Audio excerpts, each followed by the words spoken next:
She's amazing. She's great. We'll talk about the tactical spit in a moment. But yeah, I'm all over the place. Jesus Christ. Let me blast off real quick. Let me blast off real freaking quick. Okay, everybody calm down. Everybody cool it. I'm done. I'm done with your nonsense. Stop saying things. Stop saying things. Stop telling me things. Okay, I don't want to hear things anymore. I don't want to read things anymore right now before I freaking blast it off. Okay. Anyway, all right.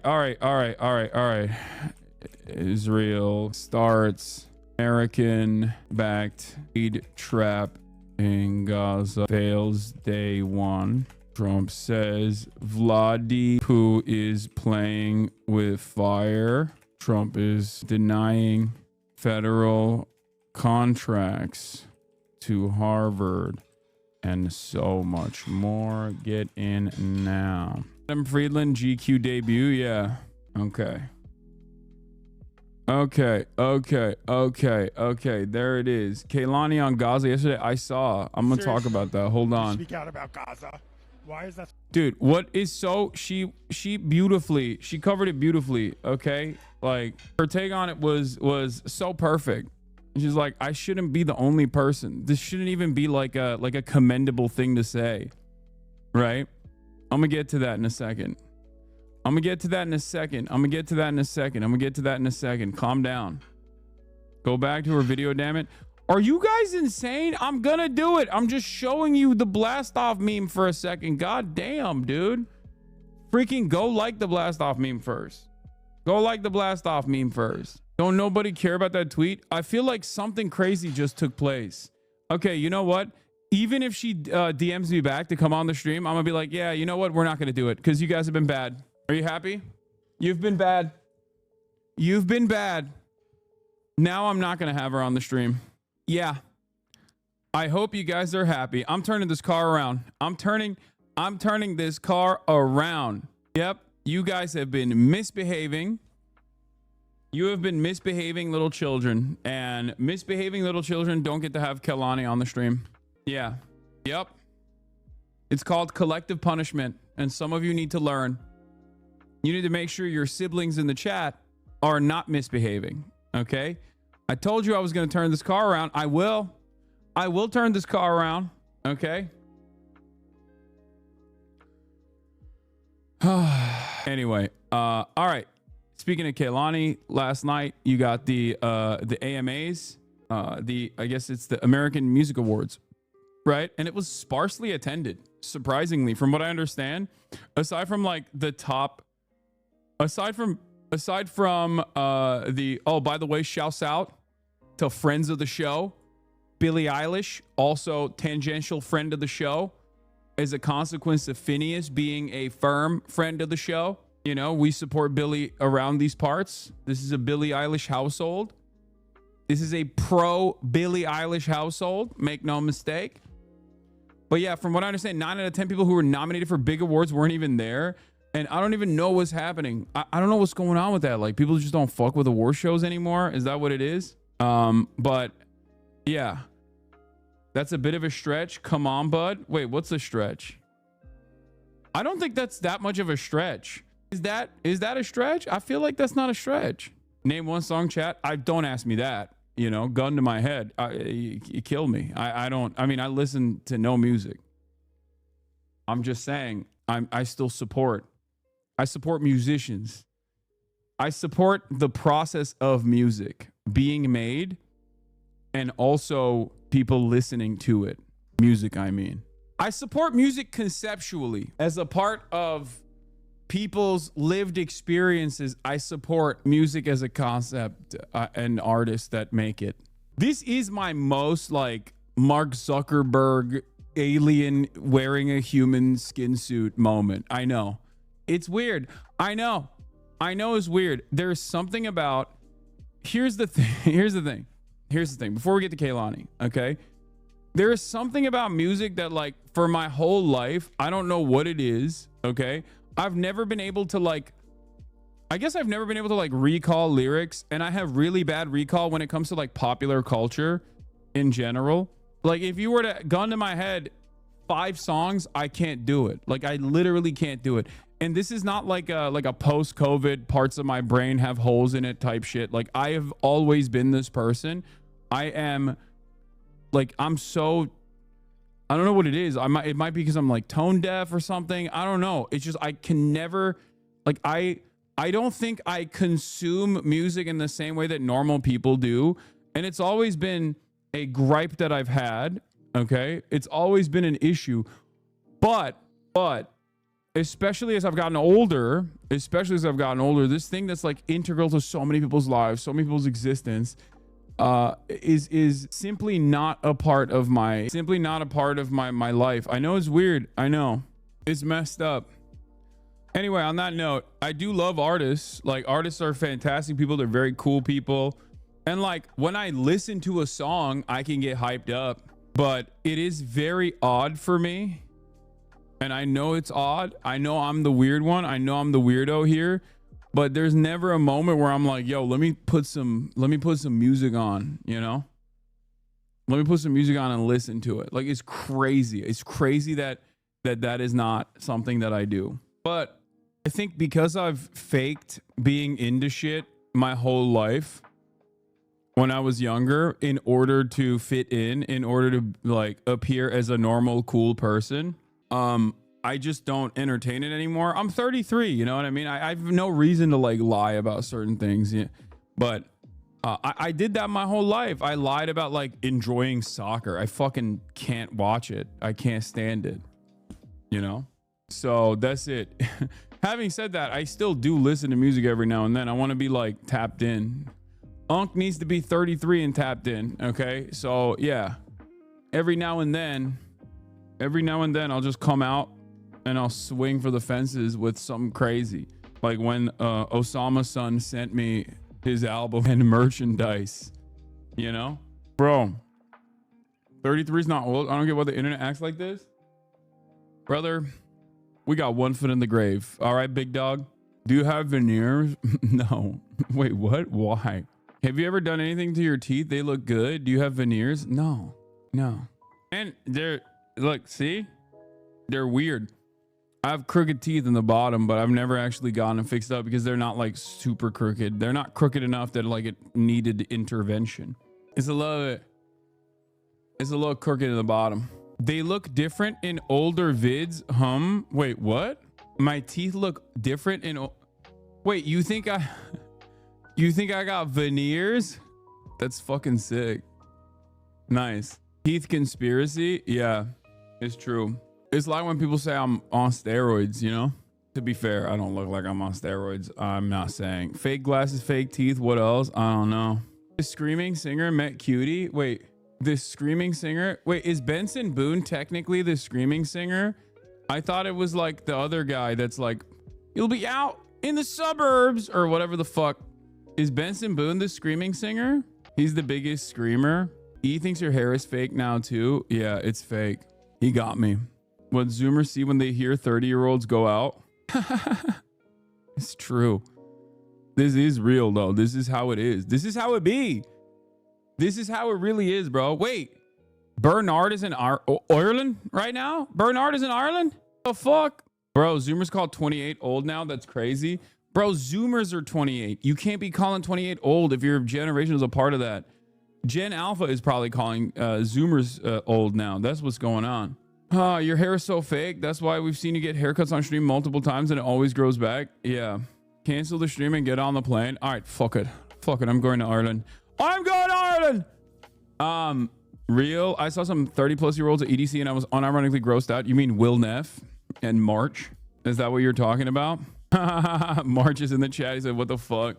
I'm 29. Is this my future? Yes. Also, there's nothing wrong with being old, okay? I don't have any issues with this. I don't have any issues with my age. To be fair, I am a man. So I'm not only a man, but also a man who does political commentary. So like the more I age, the more I guess like it becomes age appropriate for me to do political commentary to begin with. But that's not the only reason. Like, I just, there are issues with aging, but you should probably try and focus on aging gracefully. Like, I have gray hairs coming from the sides of my head, on the side of my beard. I think it's fine. People should stop freaking out about it and enjoy life. Serious note. I got grays at 23. You're not balding though, which is the worst. I mean, I was balding. I was balding when I was like 26, 27. And I started the process of medical intervention to stop it. And I am still like insecure to a certain degree about the way my hairline looks, but it's not, for most people, they don't consider it. Like, they don't think it's like bad. I'm personally insecure about it though. What are you using? Minoxidil, finasteride? All right. So American Music Awards, Kehlani's there. Let's take a look at this question. Now, for those of you who don't know, Kehlani has been a massive supporter of Palestinian emancipation, and as a consequence of being a massive supporter of Palestinian emancipation, she has literally had gigs stopped, okay, in New York City, as a matter of fact. According to New York City Mayor Adams' office, the concert was canceled due to security concerns. Kehlani was scheduled to perform as a part of Summer Stage in Central Park during Pride festivities in June. And they basically created like false security concerns to cancel her concert. Okay? It's not the real reason. The real reason is because there was tremendous pressure. There was tremendous pressure on not letting her take the stage because she's a vocal critic of Israel, and Eric Adams, being the charlatan that he is, and being the number one defender of Israel and also Turkey, Istanbul, the Tel Aviv of America, basically shut off her performance ahead of time, which is really fucked up. Anyway, that's just one example of like punishments that are dished out towards artists who are vocal on this issue. Having said that, this has not stopped Kehlani from still speaking out about the atrocities and being on the right side of history and being on the side of humanity. Let's take a look. You speak out about Gaza. Why is that so important?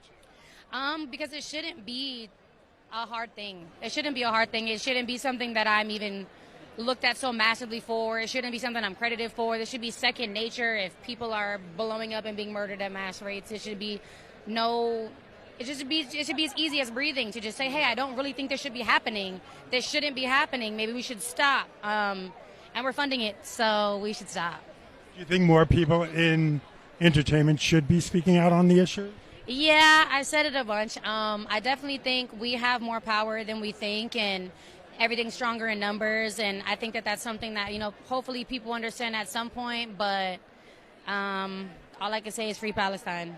It's perfect. Like, that's the perfect statement. It's like, this is the bare minimum. Like, I can't believe I'm getting praise. I can't believe I'm getting praise for doing the bare minimum at a time when, like, most people can't even do the bare minimum, which is crazy. And yes, they should. They should. Everyone should be speaking out against this. People with platforms, people without platforms, obviously. Everyone should be speaking out against this. This is a world-changing global event that is incredibly consequential, that impacts all of us, especially as like rich artists in particular. Like, that's definitely something that's got to sit with you a little bit, because like you're paying a lot in taxes. And those tax dollars are going directly to fund the baby murder machine over there, At least that's how I think about it. Like, that's a tremendous amount of moral culpability over these incredible crimes that I would never, if given the opportunity, would never be on board with. Like, if they didn't ask me about this shit, And I hate it. I hate that this is something that goes on. Anyway, but yeah, shouts out to Kehlani. Sorry. That's how you say her name. I apologize. I was saying it wrong. Bernie was in my town yesterday. He attended a local union meeting, and during the meeting, an organizer of the local weekly March for Palestine started asking him questions about some of his stances, and they took the microphone away from her. Yeah, Bernard is Bernard is falling behind the average American. I mean, he has already fallen behind the average American on the issue of Israel, but he's fallen behind on like very strange people that are taking more hardline stances than he is. Even like I saw a speech. I saw someone point this out, but like the former Likud far right prime minister coming out and being like, we are doing war crimes. We are doing war crimes and we have to stop, when he's talking about Israel, versus Bernie saying this is Benjamin Netanyahu's war or whatever. And it's like, dog, you can't get outflanked by the former Likudnik prime minister of Israel, okay? He's saying this is Israel's crime. You're still being like, oh, it's Benjamin Netanyahu. Yeah. Like, that's crazy. That's crazy. You can't be out here getting outflanked by motherfucking Piers Morgan, of all people. I mean, he is a hack. He is a charlatan. He is a fabulist. He is a person that has done horrible things, okay? And Piers Morgan's out here being like, this is a genocide. I can't believe I'm saying this. Like, I was wrong. And Bernard's still not popping off. He should be leading this charge, not standing idly by on the side. You know? I don't know. Maybe I expect too much. He's just 800 years old. It is what it is. Yeah. Ehud Olmert is a war criminal himself, so I guess he knows what he's talking about. Yeah. Yeah. The reason why a lot of this tide shift is happening is straightforwardly because, like, it's too much. It's gotten to a point where it's just undeniable. And there's another thing where Bernard and AOC are, falling short of, which is, again, incredibly, incredibly frustrating. And that is Keith Olbermann has endorsed Zohran Mamdani, before AOC and Bernard Sanders. Keith Olbermann said, let's go. Cannot have Andrew Cuomo's mayor. He'd get the job on name recognition for having so tarnished his father's name. A generation of Democratic leaders blew their chance. We need Mamdani. We need 100 Mamdanis. I'm sorry, dude. You got Keith freaking Olbermann. How is this happening? What is going on? Like, Keith Olbermann is the liberalism final boss. And not even like a Bill Maher liberal. Like, Keith Olbermann is a resistance liberal through and through. Like, he is the insane, like, dark woke guy. Keith Olbermann was dark woke before dark woke existed, okay? And I know this from, like, working at a company that Keith Olbermann also worked at. Like, I know how he was behind closed doors. He has always been a crazy person. I'm telling you right now. He is the most, like, Midas touch ass liberal out there, okay? Keith Olbermann has always been a crazy guy who is insanely invested in, like, resistance liberalism. So the fact that resistance liberalism's final boss, Keith Olbermann, IRL Aaron Sorkin, a real life Aaron Sorkin character, is out here saying, like, we need 1 million, let 1,000 Zohran Mamdanis bloom, is crazy. What does that mean? Midas touched ass? Midas Touch is the headquarters of Dark Woke, a group of Democrats that I've always been in support of because they remind me of like a early era Bush era liberalism, where they would just, like, straight up be like Bush's Adolf Hitler. Like, libs used to be way more aggro on war. There was a anti-war contingency in the liberal movement, okay? A lot of people forget this. Liberals were not this fucking pathetic. Okay. I mean, they were, time adjusted, they were still fairly pathetic, but, like, in comparison to where liberals are now, they used to go out. They used to go out and take it to the streets. They would be like, George W. Bush is Adolf Hitler. Like, they'd be like, George W. Bush is a fascist. We need to put an end to this nonsense. And these wars are illegal. They were anti-war. Barack Obama basically destroyed resistance liberalism and repackaged it as shut the fuck up and follow the party leader. As long as you have a charismatic guy leading the way, just shut up and listen to what I have to say and say, thank you. Please, sir, can I have some more? Know your place. You remember 2003 very differently than I remember liberals in 2003. In comparison to now, I think that there was definitely, in comparison to what it looks like now, I think that there was definitely a lot more liberals that were anti-intervention, anti-war on terror. It was reflected by Congress as well. Obviously, in the initial stages, it was like overwhelming support for this, overwhelming support for obviously invading Afghanistan, overwhelming support even for Iraq as well. But that quickly fell apart, and ultimately there were still anti-war. There was still a lot of anti-war resistance from mainstream liberals. Okay, the media was firmly committed to the continuation of the war on terror. Politicians were overwhelmingly committed to the continuation of the war on terror, but there was still a lot of fucking like popular artists and a lot of people that were saying like this is unacceptable. Did you support invading Afghanistan? No, dog, I'm Turkish. Why the fuck would I ever support that? No, I am an anti-interventionist from the start. Automatically, I grew up in Turkey. Of course, from my perspective, I've always been America should immediately remove itself from Middle Eastern affairs, and American intervention in the Middle East is, and by the way, I was 10, but it doesn't even matter. Like, even as a fucking 10-year-old, if you grow up on that side of the world, you already have baked in resentment for American intervention. That's like the starting position.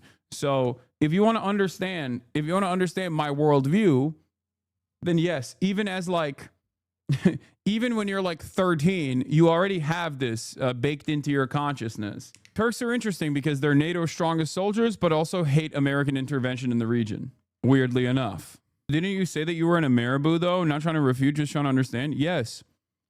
You are coming to the conclusion that you're beginning to realize how cultural imperialism works. You're beginning to realize what this position is the most popular position on the planet.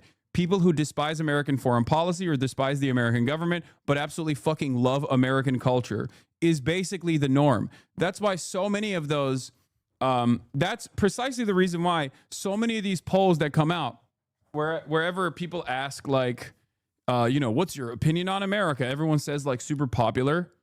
Like everyone says America is great. They're talking about American culture. They're talking about movies. They're talking about Hollywood. They're talking about burger, okay? They're not talking about American intervention. Most people, I would say, outside of the United States of America, absolutely despise the American government, despise American foreign policy, but they love, black culture. That's a huge one as well. They love burger. They love black culture. They love Hollywood. They love the music. You're talking to a dude who wore a fucking Nelly Band-Aid to school, man, in Turkey. In Ankara, okay? What do you mean? There's perhaps no better indication of like complete and utter dominance than a Turkish teenager wearing a fucking Nelly Band-Aid under his eye to school. Why the fuck was I doing that? Why did I do that? Why did I wear a Nelly Band-Aid under my eye to school? Why did I do that? I'm in fucking Turkey. Yeah, and also most other people didn't know what that was. So they looked at me and they were like, are you trying to cover a zit? So I had to take it off immediately in shame. And I never did it again. But just understand, like, that is a great example of how dominant a force American culture is, specifically black culture, around the globe. Anyway, when I studied abroad, the Australians were obsessed with American frat and sorority life. Yeah, that's another... Dude, I watched Greek. Okay, the TV show, it was like a USA TV show, and I was like, Blue Mountain State. I love that shit, dude. I love that shit. Definitely wore a do-rag. I would have. There's just no do-rags in Turkey. Dude, first of all, I wore Echo Unlimited, all right? So yes, I was one hundo P. I was abso-fucking-lutely obsessed with black culture, straight up. When I was growing up, are you kidding me? Are you joking? I had like South Pole shit. Yes. We need you wearing the Nelly Band-Aid and Echo again for DreamCon, gang? No, I can't do that anymore. I'm 33 years old in the United States of America for the past 12 years. It would look strange.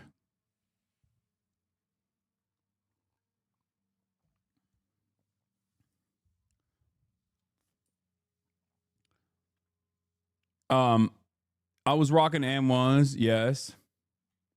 I have another funny story about my mom getting me a pair of Shaquille O'Neal shorts, and then everybody like me trying to sell it off as though it was Jordan, because Shaquille O'Neal, if you remember, Shaquille O'Neal released like shoes and also shorts as well. I remember because it had like Shaq dunking as the logo. So I tried to sell it off as though it was Jordan's, and no one believed it. Yeah, it was so embarrassing. I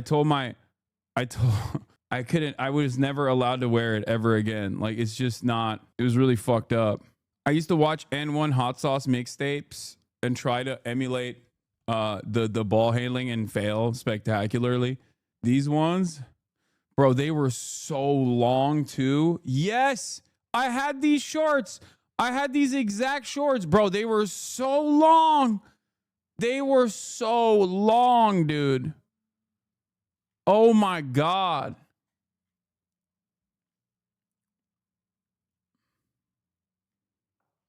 Yeah, I tried to pawn this off as though it was Jordan's. These are some of the longest goddamn shorts on the fucking planet, too. All right, what am I doing?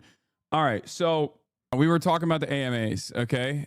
There's some additional stuff I want to talk about with the AMAs. Obviously, Cutie Cinderella was doing the red carpet, which is awesome.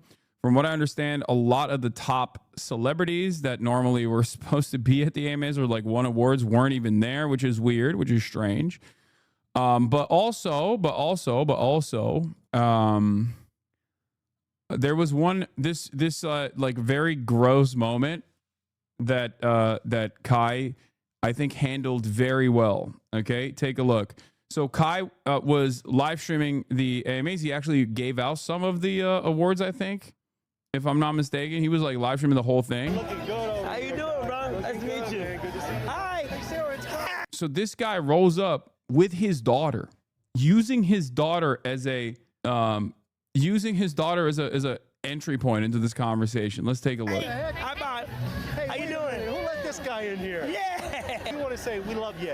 We love Ye for being outspoken regardless, because it's America, and I think it's a great thing to live in a free country. Don't you, Guy? I think it's a free country. So you It's good to have really, opinions. you really hopped on my stream, knowing my influence. Yeah. So come on here and say that. I think he's a great guy that at the end of the day, you have a dialogue with him. And that's what I'm going to say. I think I want to protect my energy. Yeah, well, I think So you letting him talk is a good thing. But no, I'm going to politely ask you, get out of here, guys. Well, we think it's good to have free opinions. All right, I get God it. bless But, you, Kai. but I don't want that. Whatever you got going on, you deal with that. Thank you for your service. Yeah, see the boys. It is so crazy, bro. It is so crazy that this dude, a whole ass adult, okay, walks up to Kai Cenat knowing full well that he's like live streaming, and just uses that as an opportunity to be like, hey, can you have the Heil Hitler guy on your stream? Actually, that'd be sick. We love him, right? You love the Heil Hitler guy, right? Like, with your child in tow. That is so wild, okay? And I will say, the way Kai dealt with this was perfect. Like, I think he is a full-blown media figure now, like 100%. But the way look at his face. The way he dealt with this was he neutralized it instantly.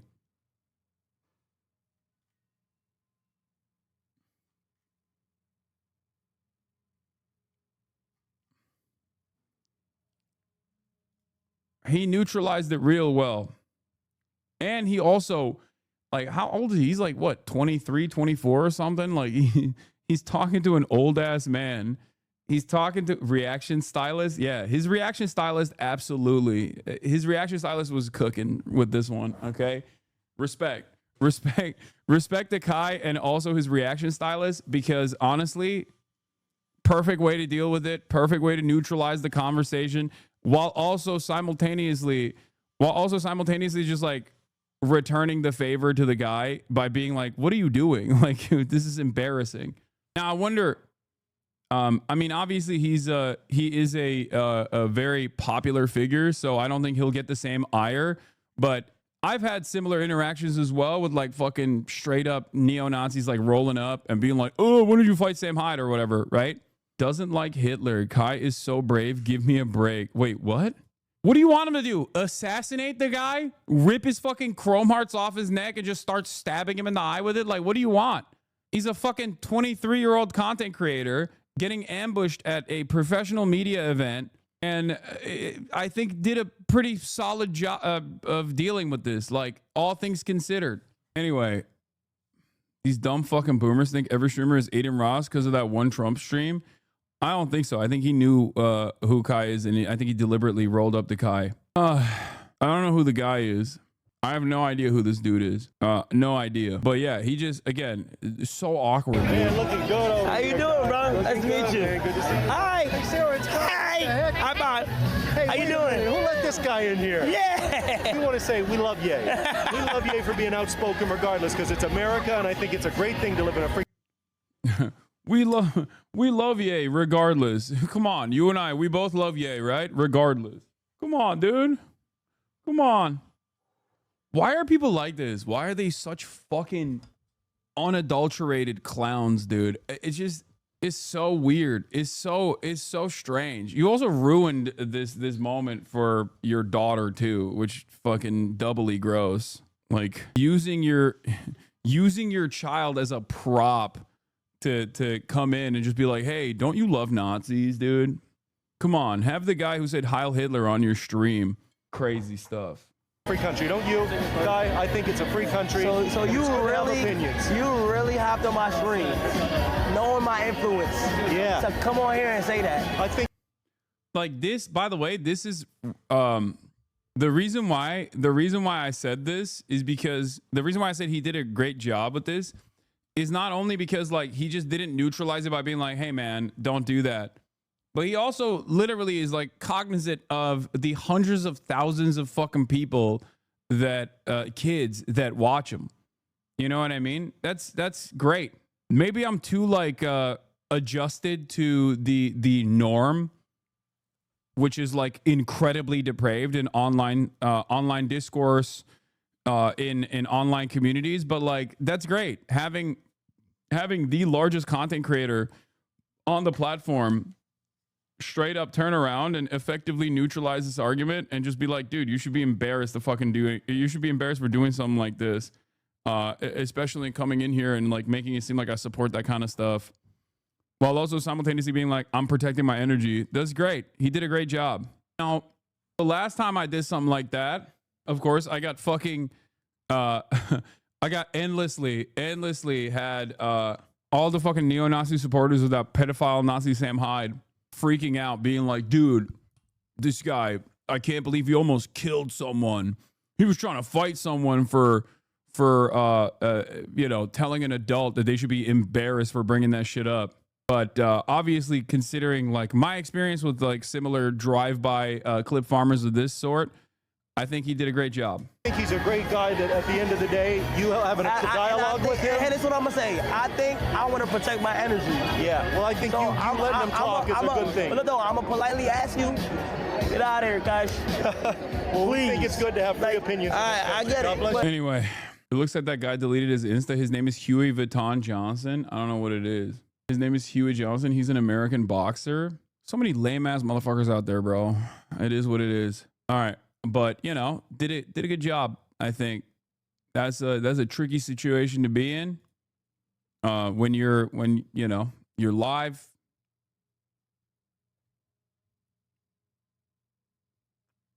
But let's see, we got big drama.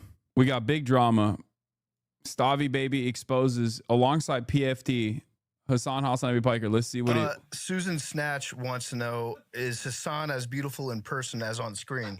Wait, what is this? In person as on screen. It's all smoke and mirrors. He's got a whole team of beauticians over there.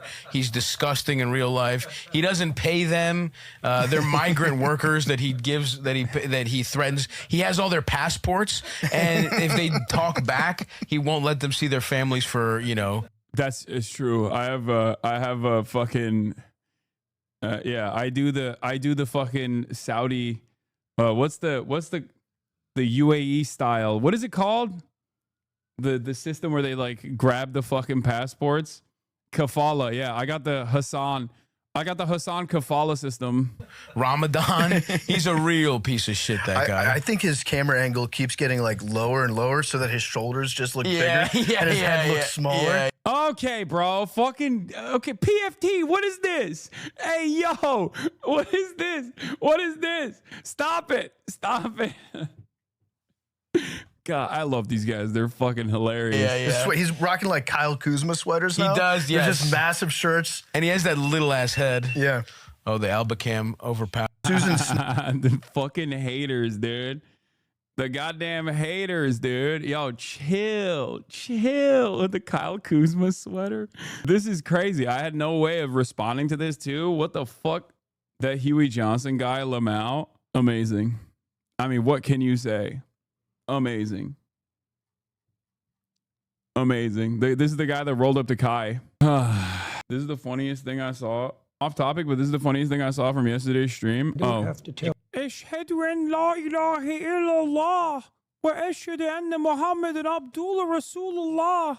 What do you have to say now? Be gone, atheist. That's right. I have said the Shahada. Allah is the greatest. And Muhammad, peace be upon him, is his prophet. Yeah, he destroyed this atheist when he did that. He ulted. All right. What else was I going to show you? There was some other stuff that I was going to look at. We're going to talk about Zoran. We did already talk about Zoran getting endorsed by the liberal king, the liberal god king. Hashtag resistance liberalism, his very own. Right here. Good morning, New York City. I know getting back on your feet after a long holiday weekend is tough, but here's some news that'll put some pep in your step. Like all campaigns, we hired a research firm to poll New Yorkers. What they just found? It's very exciting. Let's start with the headlines. We're now at 27% in the first round of ranked choice voting, firmly in second place behind Andrew Cuomo, with the next campaign in single digits. And in the final round, after every other candidate's been eliminated, it's us at 44% and Cuomo at 56%. That's a 12-point gap. In March, it was 40 points. And we've gotten here while a third of New Yorkers still haven't heard of us. That means we're nowhere near our ceiling. That's where you come in. Yes, we're gonna have more rallies, more TV ads, more videos like this, and that's all thanks to your contributions. Just this past weekend, our volunteers passed 600,000 doors knocked. No one else is even in the same galaxy, let alone the same neighborhoods. With less than a month to go, we're going to win a city that New Yorkers can actually afford and send Andrew Cuomo back to the suburbs. My goat. I think Zoran's support is more firm than Cuomo's because his base is more politically engaged. Cuomo doesn't have a base. He's just trailing on name recognition and being a part of the Democratic Party machine that he designed in the state when he was the governor. He comes from a lineage of Cuomos that have dominated New York politics. His last name is incredibly recognizable. And a lot of boomers, okay, regardless of their background, regardless of demographics, like once they get to a certain age and they hear that, they go, all right, that's a trustworthy name. I know that name. I'll rank it 1. That's the problem. Zoran Mamdani, on the other hand, is not a name that they know. He needs that Phantom endorsement, and Jay Schlatt needs to run anti-Cuomo ads if he's a real hater. Yeah, that's what we need to do. We're gonna Phantom tax Andrew Cuomo. It just sucks. Are AOC and Bernie waiting for the final moments of their endorsement? They have to endorse him, right? I don't know what they're doing, man. I don't know what they're doing. I think AOC... I think one of the biggest problems with the Democratic Party politicians in this goddamn country is that they're so scared. They're so scared to lead, okay? And I can't believe I'm saying this for Bernie Sanders, who spent most of his career being pushed aside as a unique individual with politics that were far too radical for the average American. And then he literally was honest when he ran against the figurehead of establishment politics in 2016. And everyone was like, oh my God, what a breath of fresh air. There is a normal human being who speaks to our desires. And since then, he has just kept going back and taking way more restrained approaches over and over and over and over again. And I don't know why. They're just like scared to lead. ironically enough, you're supposed to keep pushing. You're not supposed to, when you get to a position where your politics becomes more popular, okay, in the collective consciousness, when people start going, oh yeah, I do actually love that guy, you're not supposed to rein it in. You're not supposed to dial it back. You're supposed to keep pushing and push harder. What are you doing? Push harder, you know?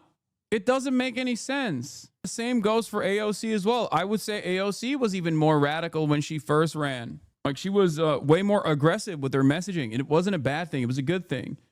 But I think now that she has, and this is not, again, although I do have a direct line of communication with at least people that work in these campaigns and stuff. Like, I'm not saying this off of like anything I know personally. This is simply my speculation as an outsider, just like you. I'm looking at this from the outside, and I feel like perhaps she is entertaining unseating Chuck Schumer, and she's actually destroying Chuck Schumer.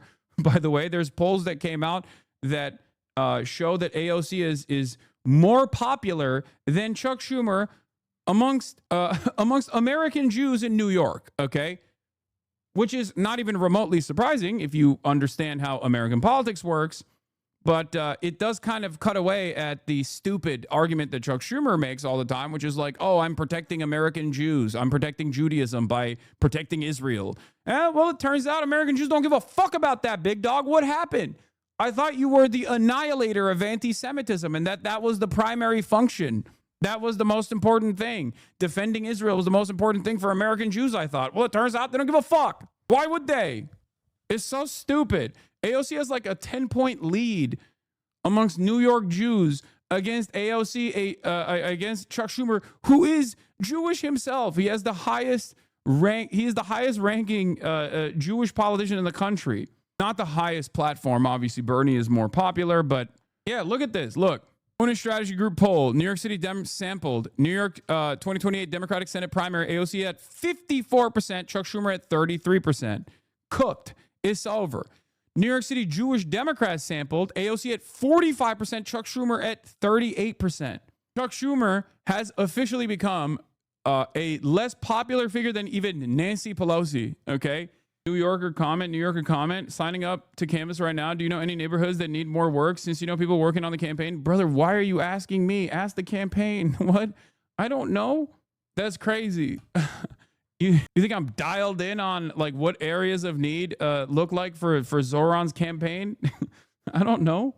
Anyway, look, someone says South Brooklyn. I canvass for Zoran. Okay, so I don't know. Maybe it's because of stuff like this. Maybe it's because she wants to like unseat Chuck Schumer potentially and become a senator, and that's the reason why she's just like taking a softer approach. But like, that's stupid. Okay, I don't think that's smart. I don't think that's good instincts. Okay, I'm not saying run around saying death to Israel or whatever. Okay, but like, showing support to someone like Zoran and building a momentum, building a movement, like having a little bit more courage and having a little bit more confidence in your power is good.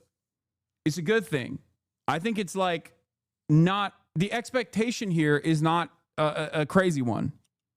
I don't think it's a crazy thing to expect AOC and Bernie to fucking endorse Zoran, especially when he is clearly the number one guy, especially now with Cuomo getting a DOJ suit slapped on him for, annihilating boomers during COVID, which clearly is a political move, and it's identical to what happened with Eric Adams. It's identical to Eric Adams. Like, the Eric Adams situation is that there was a valid investigation from the DOJ under the Brandon leadership.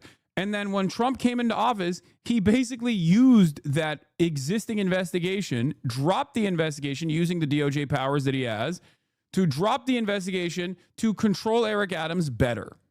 Okay? It's crazy. They're going to endorse Ladner because they know he has no chance of winning. Yeah, I'm going to lose my mind if that happens. Like, no disrespect to that guy either.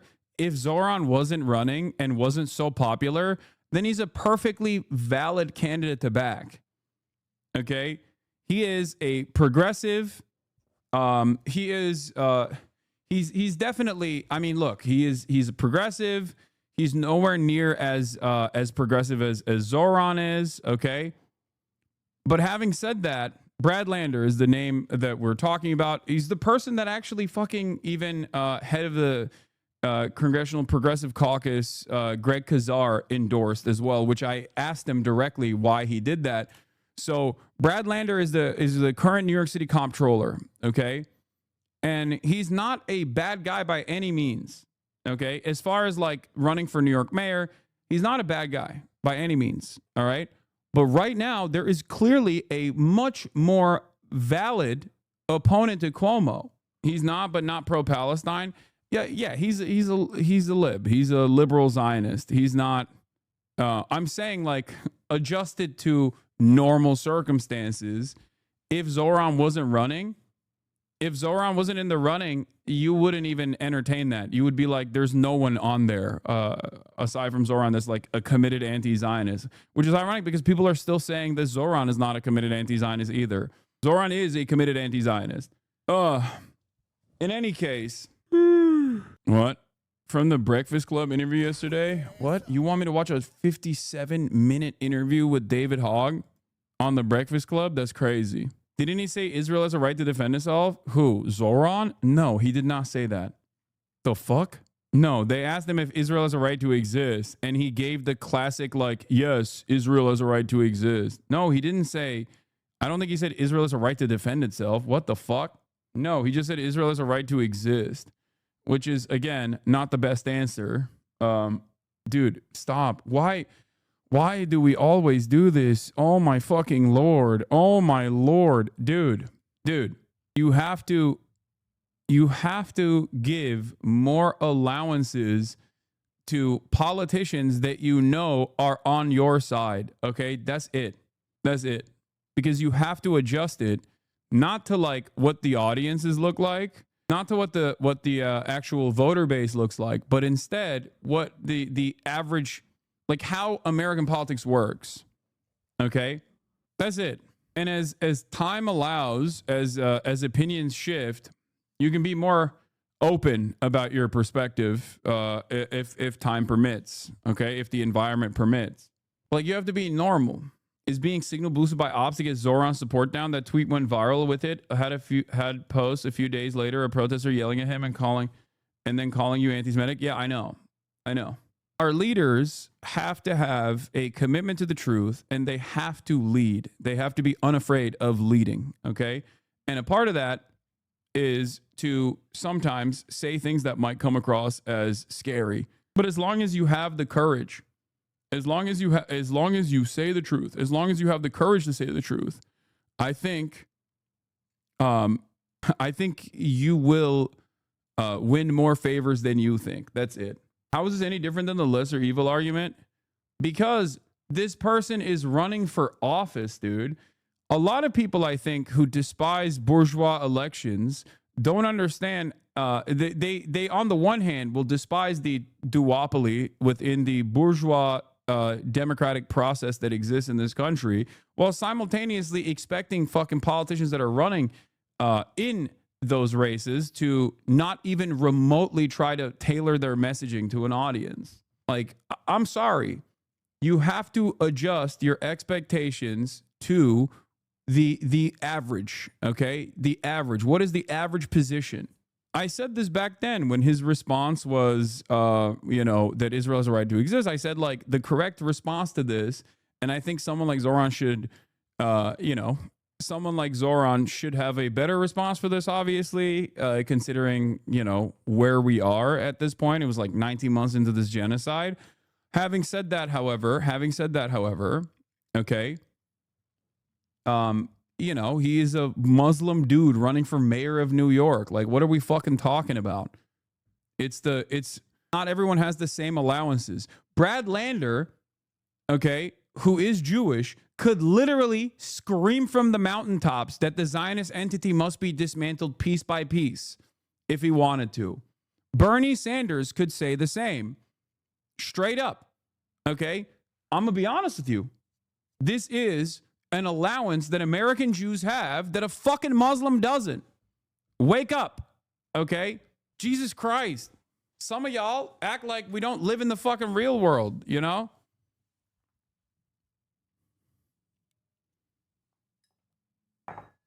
Politicians already have a different set of standards, but it's crazy. No, you can say, listen. If an American Jewish person says something like that, and then all of the like Israel advocacy groups turn around and go, oh, this Jew is a Jew hater or whatever, right? He's anti-Semitic. No American is going to comprehend that. Americans are not smart enough to even understand that there can be anti-Semitic Jews, like Stephen Miller, for example. Okay, they don't understand that. So it's like using that stupidity to your advantage. Do you understand me? Do you get what I'm saying? Like, Americans don't look at that and go, a token Jew, I guess. Like, they don't think about it like that. That's why Candace Owens gets so much fucking play being a black woman who says the most white supremacist shit. Do you understand me? Her entire job is to be that person, to put a black face on white supremacist statements. My opinion on it at the time, my statement on it at the time was like, look, the real answer to this is that no state has a right to exist. This is no different than saying, does Nazi Germany have a right to exist? Or does apartheid South Africa have a right to exist? You know, does Rhodesia have a right to exist? No state has a right to exist. People have a right to exist. Israel already exists as a state. Okay? And no, Israel, in its current formation as a genocidal apartheid state, does not have a right to exist. It's a criminal enterprise. But I think in that moment, someone like Zoran, as a visible Muslim brown socialist guy, is making a calculation, a different calculation than someone like yourself or someone like myself. I am much more forgiving of people toning down their rhetoric, especially if they're running for office. That's my point. I said no state has a right to exist. People have a right to exist. Nazi Germany had no right to exist. Neither did Rhodesia. Israel is an apartheid state doing a genocide, has no right to exist in its current formation.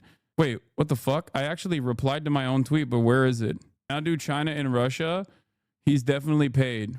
I actually replied to this post, but I can't even find it. But Twitter is so broken that it's like you can't even see anything correctly. I always defer to the Mohammed El Kurd tweet on this. Yeah, here. He said, just in case you didn't know, Israel has a right to exist as a racist anti-Palestinian dog whistle, which implies the extermination of the Palestinian people. It was crafted and popularized by the Israeli Ministry of Foreign Affairs, and repeating it verbatim today as a genocide is waged is especially egregious and akin to saying Nazi Germany had a right to exist while it was carrying out the Holocaust. I cannot for the life of me figure out why any self-respecting Palestinian or Arab would let such a degrading remark slide without question, even if, and particularly when it is from an ally we have to put our support behind and trust in. And no, I am not allergic to power. I'm allergic to indignity. Though I thought it's implied, let me clarify. I do hope Zoran wins the mayoral race because that's in the best interest of the working class New Yorkers. Also, no progressive politician should be repeating Zionist talking points of 2025. Two things can be true. Critique does not equal cancellation. Yeah, I said, this was my response to my own tweet. I said, also, I like Zoran a lot. I don't think anyone has to play these games anymore, but maybe the boomer elector of New York City is not equipped to hear that from a Muslim mayoral candidate. You know, it's insidiously vague because saying it has no right to exist is implied to mean that you want to end all the people that currently live there, which obviously has no nuance whatsoever. Exactly. Anyway, yeah, Mike from PA had a good take on this. Yes, exactly. When he was on Noah's stream the other day, I saw it as well.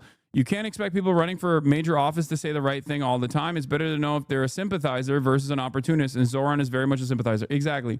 There are two different types of politicians. You have sympathizers and you have phonies, okay? Opportunists. Opportunists are people like Fetterman. Fetterman is an opportunist, okay? An opportunist adorns or adopts the aesthetics of like revolutionary politics or socialist politics, or says that they actually care, but they actually don't care. And then you have sympathizers who the expectation is that they will moderate their tone when running for office. Okay, Richie Torres is an opportunist. Kirsten Sinema was an opportunist. Cory Booker used to be an opportunist back in the day. He doesn't even do that anymore. Obama, opportunist. Most politicians are opportunists. And then you have the unique politician that is a committed person. Okay. I think Zoran is committed. He is, I guess, a sympathizer, if you want to call it that. Anyway, let's move on. I don't know why we're relitigating this every time I bring this shit up. Look, I'm as big as an AOC defender as they come, but it is worrying that there has not been even a mention of this campaign by her and Bernie, and even more problematic that her office is a black box where we don't know what the fuck's going on. Half of the QDs of the Olbermann Zoran endorsement aren't happy people. They're complaining about AOC. A lot of you aren't even into socialism or progressivism or whatever the richest field for negative complainers you were naturally drawn to. Listen, we need more party discipline, and her refusing to endorse in her city is just insane. I say this as someone who isn't an AOC obsessive. Is she refusing? I don't know that. I think she's doing it on the same schedule she does any citywide endorsement for someone who is maxed out. The problem is Zoran is not maxed out. That's precisely the reason why she should be actually fucking endorsing him. And she has made other citywide endorsements already. Oh, he means fundraising. Oh, okay. Well, there are other... Okay. Oh, my bad. I misunderstood. Zoran is maxed out on fundraising. That's correct. Okay. Having said that, however, no. There's something much more important than fucking fundraising. That is name recognition. It's not. Zoran is maxed out on the fundraising, but he is not maxed out on the name recognition. AOC is a nationally recognized, very popular New York politician. Okay? Her word at this stage would be incredible. Okay? The most impact, the maximum impact that you could have to potentially even swing this fucking election in Zoran's favor would be to hold a goddamn New York rally, one of those like fight the oligarchy rallies, and then endorse Zoran and have Zoran speak at that New York rally. If there was a Bernie AOC rally in New York and then they endorsed Zoran and they had Zoran fucking speak, oh my Lord. The AOC #1 endorsement would absolutely close this gap. And unlike Wiley last time, who went from underwater to almost winning, Zoran already has run by far the strongest campaign and will be able to do much more to maximize his impact with voters. Conversely, a non-#1 endorsement will ensure the press focuses mainly on the fact that it wasn't a #1 endorsement, saying like rank Zoran as #1. That is the word. Those are the words that need to come out of AOC and Bernie Sanders' mouth. But especially AOC. I hate these fucking dipshits, by the way. This guy is like a massive fucking Israel dick rider. I see him constantly. I hate these goddamn liberals. Mamdani would make a bad mayor in the Brandon Johnson mold. If she endorses and he loses, she has the stink of his loss on her. If she endorses and he wins, she's tainted by association to his inevitably terrible tenure as mayor. I hate these guys, man. These guys just want to fucking lose, you know? Or not, they want to lose. They just don't want the left to win. I know she met in person with Lander and Mamdani. I know. A while back, like a couple weeks ago. AOC meetings with Lander and Mamdani spurred talk of possible mayoral endorsement. And considering the Congressional Progressive Caucus leader, Greg Kazar, early on endorsed Brad Lander, while simultaneously saying Zoran would be great, but like endorse Brad Lander, I am worried that AOC is going to do some fuck shit like this, which is, it's loser shit, okay? It is straight up loser shit. We don't ride the polar coaster, but oh my God, first round 27, last round 44%. And most importantly for organizers, that's with 33% not knowing who Zoran Mamdani is. The ceiling is so high. Oh, and this is the other side of the Zoran conversation. All of these yimbys, Zoran, much like many progressive figureheads, has a yimby sympathetic campaign. He is Mr. Dezoning, okay? He is an advocate for more, for building more housing. That is a pivotal part of his campaign promises.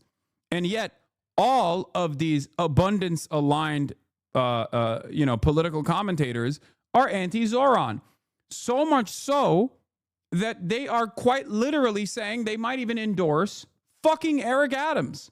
Once again, this kind of stuff is quite literally a perfect demonstration that these guys and their position is just anti-left. That's it.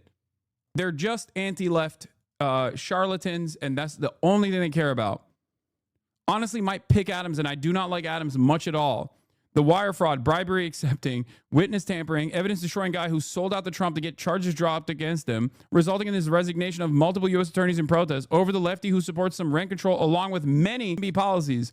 I do not believe Zoran would support YIMBY policies in any meaningful way. You're right. I'm sure the bribery guy will be much more likely to take on NIMBYs and the socialist guy. A YIMBY is a yes in my backyard. A NIMBY is not in my backyard.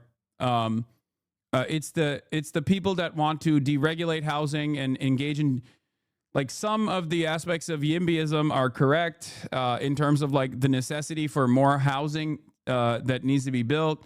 A lot of that movement, unfortunately, is also libertarian adjacent. If you are a YIMBY, but you're also pro real estate developers, pro capital, then you are an unserious person. If you are NIMBYs, on the other hand, can be conservatives that don't want, black and brown people or poor people in their neighborhood, and also people who are anti-gentrification initiatives.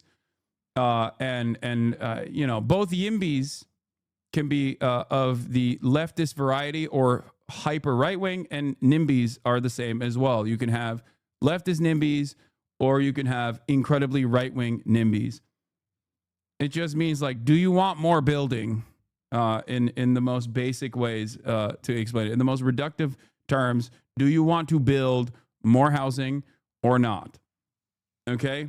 So, but a lot of these guys, the abundance faction, Mamdani triangulates a bunch of YIMBY policy, but they don't care about that and decide to back a felonious, unregistered foreign agent crook who's being extorted by the Trump admin to crack down on immigrants. And that's because they actually are going to vote for Andrew Cuomo. They just don't want to say it out loud. Okay? Because there is functionally no difference between Andrew Cuomo and Eric Adams. They are both incredibly right-wing, incredibly crooked figures of New York politics at this point, and there is no difference between them. They are both literally, like, Andrew Cuomo already is open to the same exact line of attack and the same exact line of control that Trump implemented against Eric Adams. He already has a DOJ court case that was announced. So it is identical, okay? So when I see people go, I don't know about this. Here's where I'm at on the New York City race more broadly, says Matthew Iglesias. It's not just that one guy from the Center for New Liberalism. It's this guy speaking at the Welcome Pack conference, too. Given a choice between a leader on the left who supports a bunch of YIMBY policies or stuffing the left, they pick a bribe-taking, Trump-extorted puppet mayor. Here's where I'm at on the New York City mayor more broadly, says Matthew Iglesias, egg boy himself. Polling right now suggests the final round of RCV in the New York City mayoral election will come down to Andrew Cuomo or Zohran Mamdani, two deeply flawed options for abundance-focused moderates. After ranking better top-line options like Zellner Myrie, who would you rank fifth between Cuomo and Mamdani to ensure your vote has meaning in the final round? Among the top two, I think Cuomo is a bad choice and Mamdani is a disastrous choice. I would support Eric Adams in the general election. Like, he thinks Mamdani is worse than Andrew Cuomo. Egg boy will be a Republican in 8 years or less. He already is, man. He already is. Just weird how the red line for libs when it comes to voting always comes down to left-wing policies. I know. I'm sorry, but if you don't like fucking Zohran Mamdani and you're like one of these guys who's like, I want to build more housing, then you're not a fucking serious person at all. Just look at the difference in favorability here. What the fuck? What is this goddamn link that you sent me, dude? The YouGov poll. I couldn't even fucking... It's getting blocked automatically by... Just send me the normal YouGov link instead of sending it to me through a tiny URL. Yeah, what Americans think of 120 political leaders. Wait, hold on. There was the difference in favorability. Cuomo -4, AOC and Bernie 61 and 75 among Dem voters. Andrew Cuomo, 69% awareness, -30 net favorability. Oh my lord. Oh my fucking lord. Democrats. Obama has a +86 net favorability. Kamala Harris 84. Bernie Sanders 75. Biden 70. Ugh, gross. Tim Walz 61. Walz is followed by AOC +61, who is the only Democrat in the top 10 who hasn't run for president or vice president. Also in the top 10 after Ocasio-Cortez are Hillary Clinton. Oh, gross. God. Elizabeth Warren 58. Cory Booker 52. Pete Buttigieg 51. The survey was conducted before Booker's 25-hour speech on the Senate floor. Further down in the ranking is a former Democratic House Leader Pelosi +38. Schumer, Adams is -26 and Cuomo is -1 are the only two Democratic politicians in our survey who have a negative net favorability among Democrats. Great. The Obama propaganda is crazy. I genuinely didn't even realize he sucked until I became a fan of yours and all my friends still think he's perfect. Yeah, I know. Anyway, it's just, it is ridiculous. All right, let's see what David Hogg was saying at this Breakfast Club interview. talking to the largest advocate for resistance liberalism, woke activist Charlemagne the God. Of course, there are challenges with Democratic leadership, but what I would say is, especially in the case of somebody like Hakeem Jeffries, let's get him the majority so we can see what he can actually do with that majority in the first place. He's not going to do anything. I can see. Here's the thing, and I treat it like anything else, right? Like, you know how they say money doesn't change you; it just multiplies whatever you already are. More power is not going to change these people. If you're a coward with no power, you're going to be a coward with power. We've seen plenty of Democrats who have power who are still cowards. Hakeem ain't going to do nothing different with power. Well, I think if we more power, I think if we have the right people elected that are out there, they're going to be able. Ultimately, sometimes it's not. I cannot believe this man endorsed both Mayor Michael Bloomberg for president and then Pete Buttigieg. He is so correct sometimes and so off the mark on other moments. It is shocking. Okay? Just remember that man right there endorsed Michael Bloomberg and then Pete Buttigieg. He is, oh my Lord. I mean, it's kind of makes sense because he's such a fucking, he is like the perfect liberal. Not a matter of what you want to do. When you have to get elected to those positions within the House, for example, if we get more people elected that are saying, no, this is not enough, we have to fight harder, that we're not just going to stick in our positions of power forever. And we're going to say to you, for example, that if we're going to vote for you, this is what we want to see, because obviously he has to be elected to be the majority speaker of the House. Yeah. By having some more of those young people that are on the front lines of these issues of addressing that, I know in those internal deliberations that it's not so much a matter of what he wants to do. It's more a matter of if he wants to get elected, he is going to have to be able to fight harder. And I know that those young people will push him to do that. And if they feel like he's not going to, then they won't vote for him. Ugh. God, we're so cooked. Every time I look at the Democratic Party, I just feel like we're incredibly cooked. Oh, this was awesome. This tweet is going fucking crazy, by the way. Hassan Asmongold dichotomy is fascinating. The left's big streamer has a poli-sci degree and does real activism. Even then, he's pretty divisive on the left. The right's a guy who played Warcraft and lives in rotten animal flesh who has something to say, basically Jesus to them. This guy turns around and says, charisma, empathy, and self-reflection. You said it yourself. Hassan is divisive even on the left. Is it really hard to like us? It is really hard to like Hassan even for the left. Meanwhile, Asmongold is just a guy who keeps streaming for his audience. Just turns out most of his audience is a bunch of old people who play or used to play video games and end up leaning to the right in politics. Asmon does well when it comes to appear close to his audience. He's just one of them. His audience can self-reflect on some of his behavior. Of course, not many agree with. It's okay to be a filthy roach, but Asmon has effectively turned that into a meme and laughs about it. Hassan, on the other hand, gets called a rich millionaire living in a mansion and gets annoyed by it. And also is hard for people to see themselves close to that. Yeah. Just some like real truth, real criticism. Oh, never mind.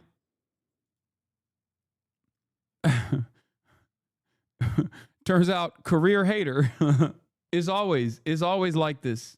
Famously, old people use Twitch. Yes, Asmongold's audience probably is either similar to mine in age or even older potentially. Also, no one lives in the same circumstances as Asmongold, like literally no one.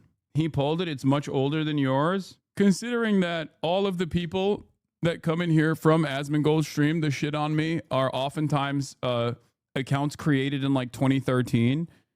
I am confident in stating that, yes, most of his diehard Fedayeen are 35 plus. His audience is brigading Fear and videos, by the way. Wait, what? The fuck is this? Am I going crazy, or the Fear and comment section is being brigaded by people pretending to be fans of the podcast? All the criticism of the episode is valid, but I was reading recent comments and people demanding that they kick Hassan out of the pod or that Cutie should leave. Y'all have to get Hassan off the cast. I love this show, but the things Hassan has been promoting and applauding is nothing short of hateful. I love this cast, but ignoring Hassan, how Hassan has been outside this episode is unexcusable. I believe people can have their...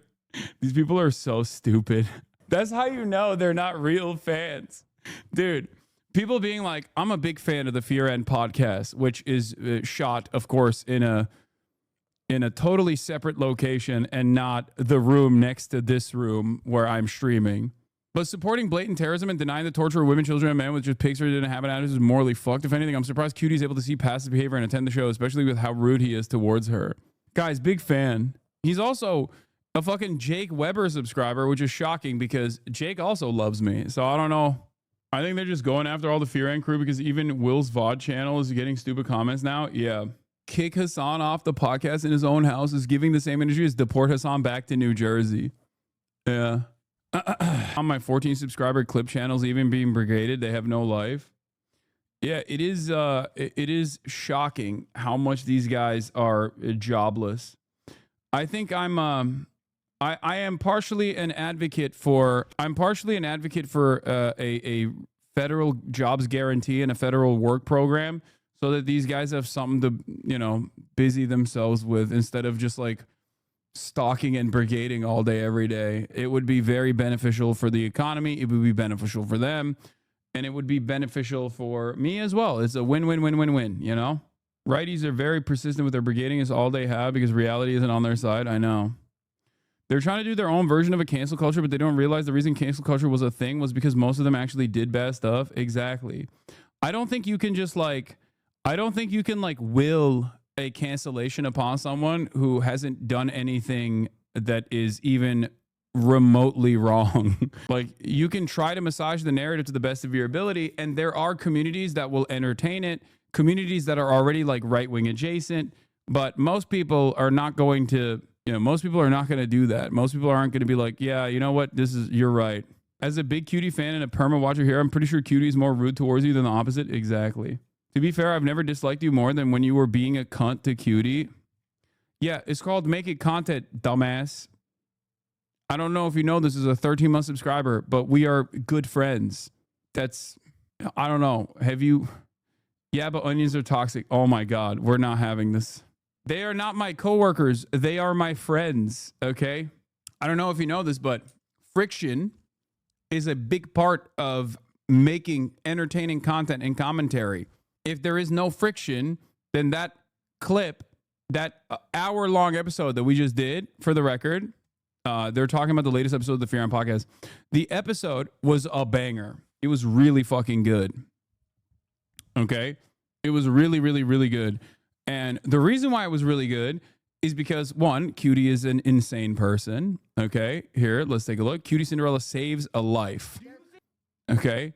Most of the episode, basically, most of the episode was around this onion gate. Okay?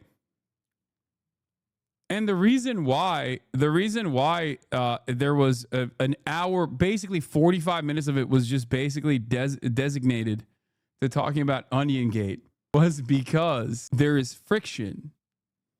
I could not stop laughing this episode. Yeah. There was one comment I saw that was brilliant, though.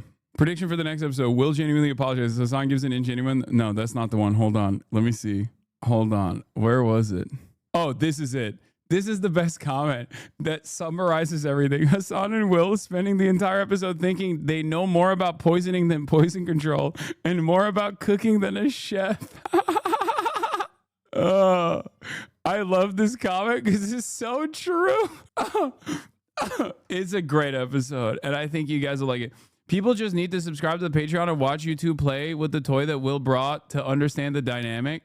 In my honest opinion, you were wrong with your whole just walk it off take because we all know your ass will be rushing Kai to the vet even if you won't go to the hospital unless you literally rip an arm out. Good episode though. No, not when it comes to like eating stuff. I have this opinion. Maybe I'm wrong, but I have this very stupid opinion that I think. Wait, there's a Fear End podcast subreddit. Hope everyone's having a great weekend, having a great extended weekend. I'm enjoying a nice bowl of Mongolian beef on my day off. Anyway, what I was gonna say is, I have this suspicion. Perhaps it's wrong, but I think like we have like this is my most like anti-science take, okay? But I think like animals can eat a lot more of the stuff that we think is toxic for them than we think they can without like serious health repercussions. Now, this doesn't mean like you can eat an entire chocolate bar as like a tiny dog. You know what I mean? Of course not.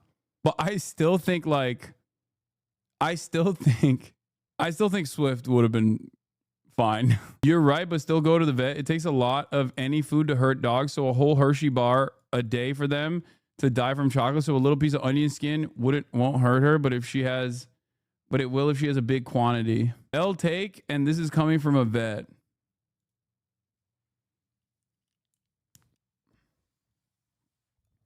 I am the RFK Jr. of veterinary science. It's true. Of course, this is, different dogs are different sizes. Like, I'm fairly certain Kai could just eat like an entire chocolate, like Belgian chocolate, and be perfectly fine. She's 120 pounds. She can eat like a 120-pound human.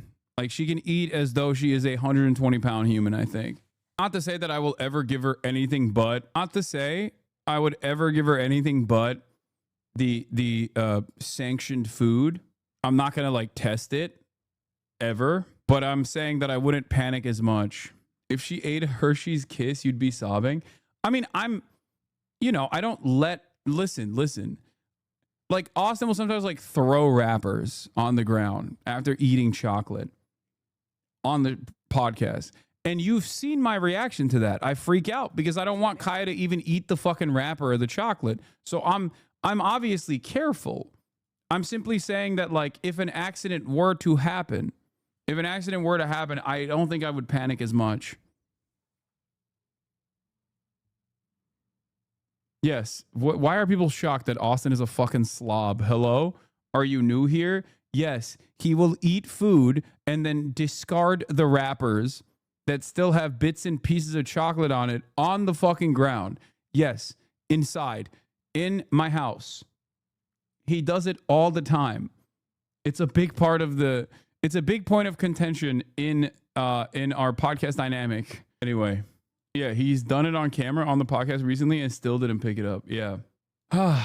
He did live during a Fear episode, even throwing stuff on the ground behind him. Yeah. And then he'll act like he did not discard the wrappers behind him like a week later when we're like, I wonder who might have left this wrapper here. And he'll be like, not me. Like, he does it on camera. All right. Billie Eilish wins big at the 2025 American Music Awards. Let's take a look. Music Award took over Las Vegas yesterday. It was a triumphant comeback after a 2-year hiatus. Now, this is the largest fan-voted music award show, and it delivered on spectacle, including Janet Jackson's first TV performance in 7 years. It was great to see her on stage. Andres Gutierrez has the night's biggest moments. Jennifer Lopez kicked off the AMAs with an epic 6-minute dance medley by this year's nominees. J-Lo turned heads with this spicy moment, kissing 3 of her dancers. SZA's Saturn earned favorite R&B song. Fans voted her favorite female Billie Eilish must have good God's takes. Yes, she does. R&B artist. Mom, do I have makeup on my teeth? Okay. Thank you to my mom and to my dad. Billie Eilish was the night's big winner, taking home Artist of the Year. This is so crazy. I feel speechless. Benson Boone was flipping out again, and Blake I saw a take about Benson Boone that is like etched into the back of my mind. I don't know anything about him, but there was this girl that basically read him to filth and said did I say his name wrong? Fuck. I'm not the most in tune. Okay? Whatever. What is it? Alta Music? No. Benson Balloon. Look. What's his name? How do you say it? Fuck. Everyone is just saying the wrong names now. Boo Boo Lemon. Stop. Biba Doobie. See, I did it right. Oh my God, everyone is saying the wrong names now. Fuck you. What is it? Benson. Oh, it's Benson Boone. Okay, I was so close.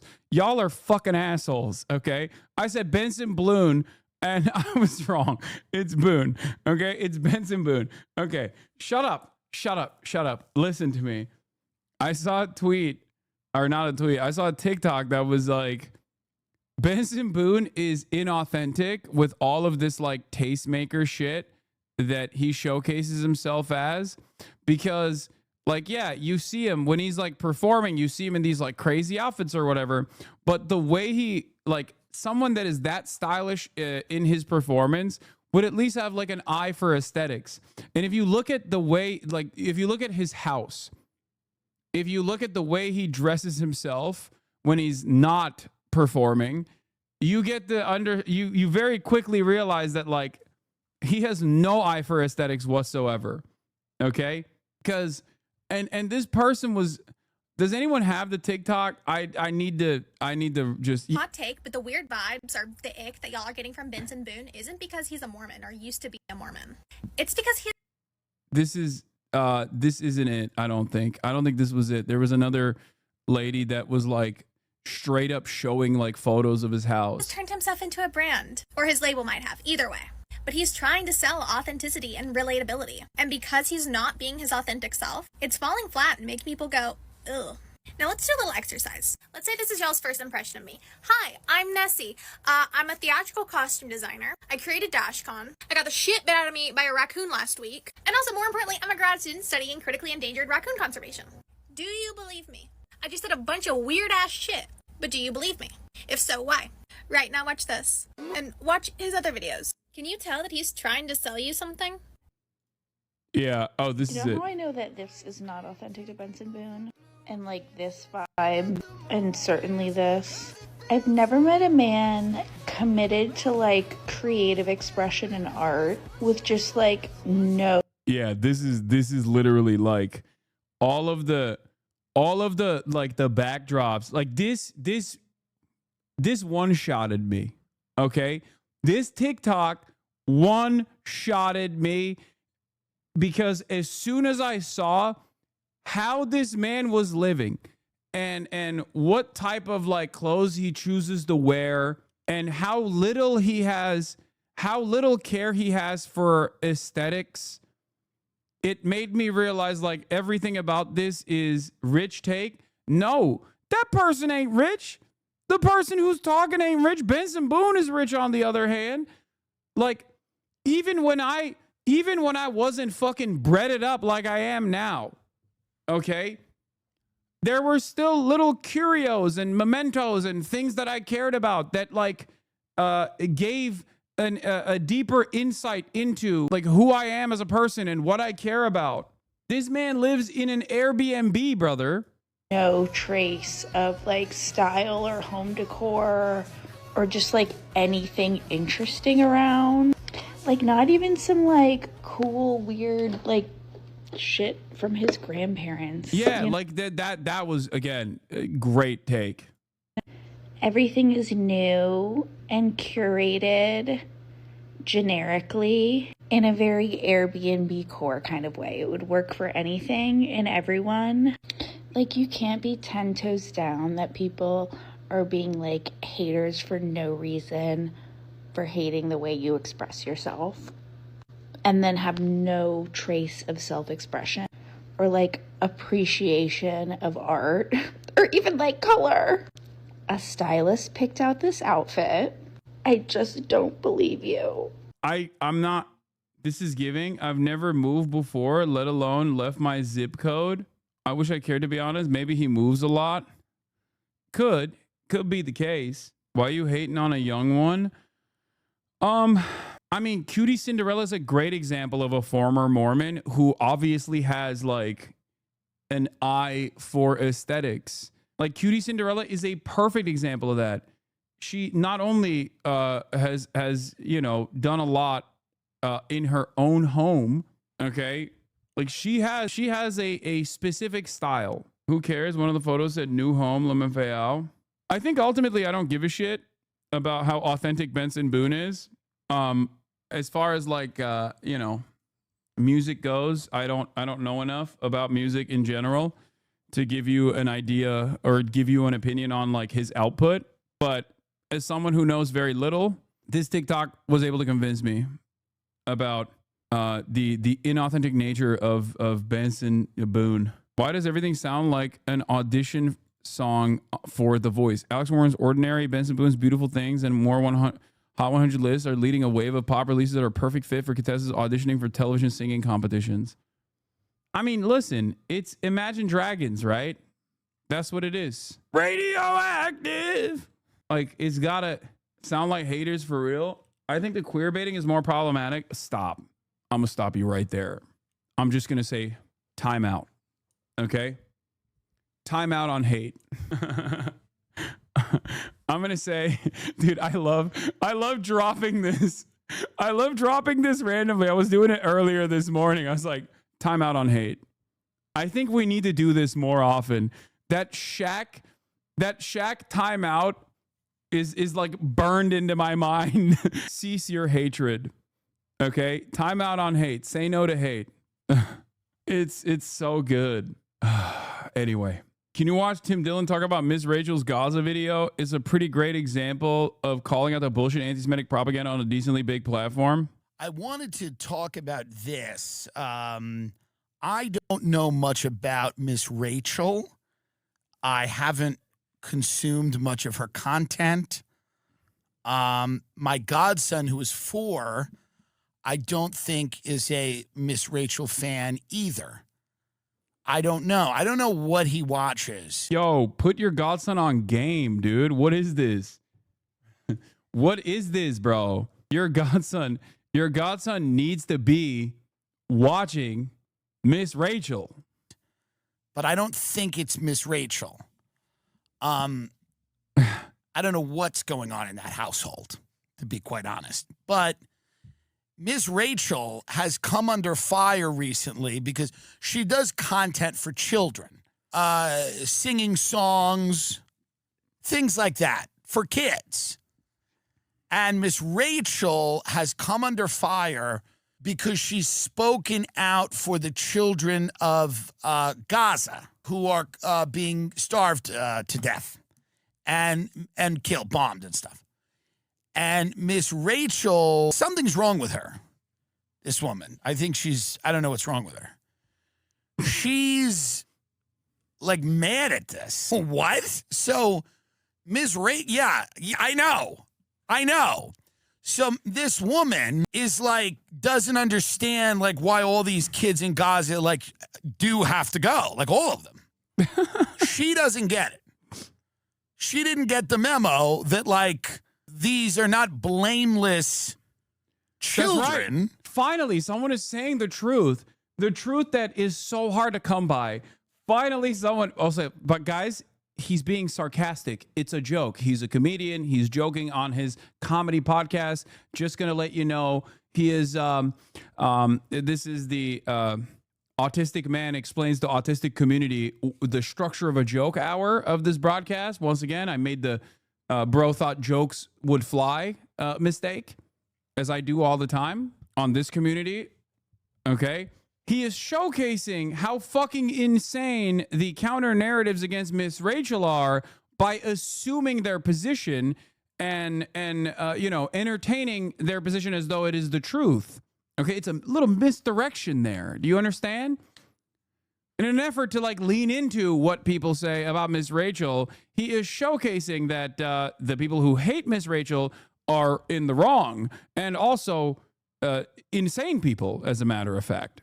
Okay, at Grok, explain this joke. They are part of a very, very dangerous terrorist organization. And they have to be, and I mean, there's people that are coming on saying this, by the way. Dr. Einat Wolf is out going, the Hamas represents the genuine desires of the Palestinian people. Another guy just came out, and we'll play him later, saying that, like, hey, there's not really anybody innocent over there. There's no such thing as innocent people. And so, of course.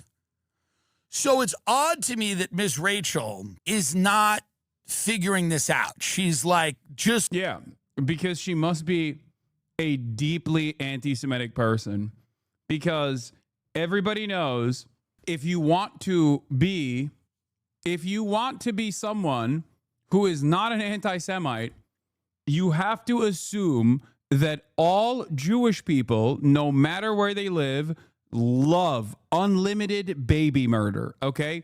This is the least anti-Semitic position you can arrive at. The notion that Jewish people actually look at the current Holocaust going on in Gaza and go, please, I love that. This is for me and I want more of it. This is somehow the least anti-Semitic position you can arrive at. And anyone that says, hey, I actually don't like that, maximum anti-Semitism. Maximum anti-Semitism. Looking at these kids and going, why do we keep killing these kids? And there's always a good reason for children being killed. Oh, literally always. And it bothers me when people make it simple. Like, people make it really simple, and it's like the world is not that simple. When I see a child being killed, the first thing I do is step back and take a moment. I take a moment and I think about history, and I think about the layers and the complexity, the ins and the outs, and that's what I do. Miss Rachel, this dumb bitch. Don't say bless you. It's science you, okay? You can say Albert Einstein you. You can say facts, logic, and reasoning you. Do not say bless you, okay? I treat it as a microaggression. There is no blessing in this community, okay? Say Matthew or something, okay? By the way, she sees a kid being killed and is like, stop it. Stop killing that kid. And I'm like, wait a minute. Why don't you read a book? How about some study? When I see a kid being killed, I immediately open a book and I begin to read the book, and I'll find the answer. I don't know where. Chapter 3. This guy is saying what dumb guys say when they want to sound smart. I think about history and read a book. He's just, oh my God. Okay. Anyway, yeah, it's good. I'm glad that Tim Dillon is defending Miss Rachel. We have to do more defense of Miss Rachel. Shelton raised some There's never enough defense of Miss Rachel in my country book. rock ruckus, but the biggest performance of the night went to Janet Jackson. No, I wanted to watch it. Okay, fuck, fine. I wanted to talk about what is happening. What is this? So she is, understandably ignorant of the need to, there's always a reason. We're not just running around killing kids unless it's a necessary thing to be done. Right? I mean, so this whack job, okay, to make some political point, I don't want to see politics when I'm watching a children's show. Now, Miss Rachel is politicizing her children's show with Hamas propaganda. Let's take a look. And by the way, this is Nice Bathroom is correct. This is called exposure therapy. A lot of you have never even encountered a joke in the wild, okay? Or at least like the only type of jokes that you have encountered in the wild are in the meme format. So when you actually hear someone like being sarcastic or whatever, you just like lose your mind. So this is important. This is exposure therapy. Hype train incoming, by the way. It's not for the faint of heart. I'm telling you right now. I watched this. I was in disbelief at how sick it is. I was in literal disbelief. This is one of the sickest and most... Yeah, we're making comedy legal again. USA! Comedy legal again. Insane things I've seen in my life. This is an American mother engaging in Hamas propaganda with a member of Hamas. She brought a member of Hamas on her show. Let's take a look. See if we can get a little volume there. See the bunny sleeping till it's nearly noon. Shall we wake them with a merry tune? They're so still. Are they ill? Disgusting. Wake up soon. Let's pretend to sleep. I mean, this is, yeah. I learned exactly what I needed to learn from this. I learned exactly what I needed to learn from this, which is she is communicating to me. She is telling me, dismantle the Zionist entity piece by piece. That's classic, dude. Oh, y'all thought this was just about a child that almost got assassinated by the Israeli state with American munitions? Think again. Yeah. The dangerous brainwashing continues. Miss Rachel doing material support to Hamas. Wake up, little bunnies!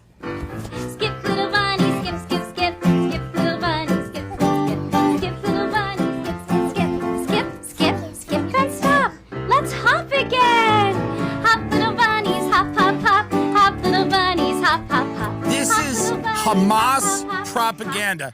Let's stop this for a minute because this is insane. It is propaganda, Miss Rachel, with the a girl who lost both of her legs in Gaza. And again, you might think that's wrong.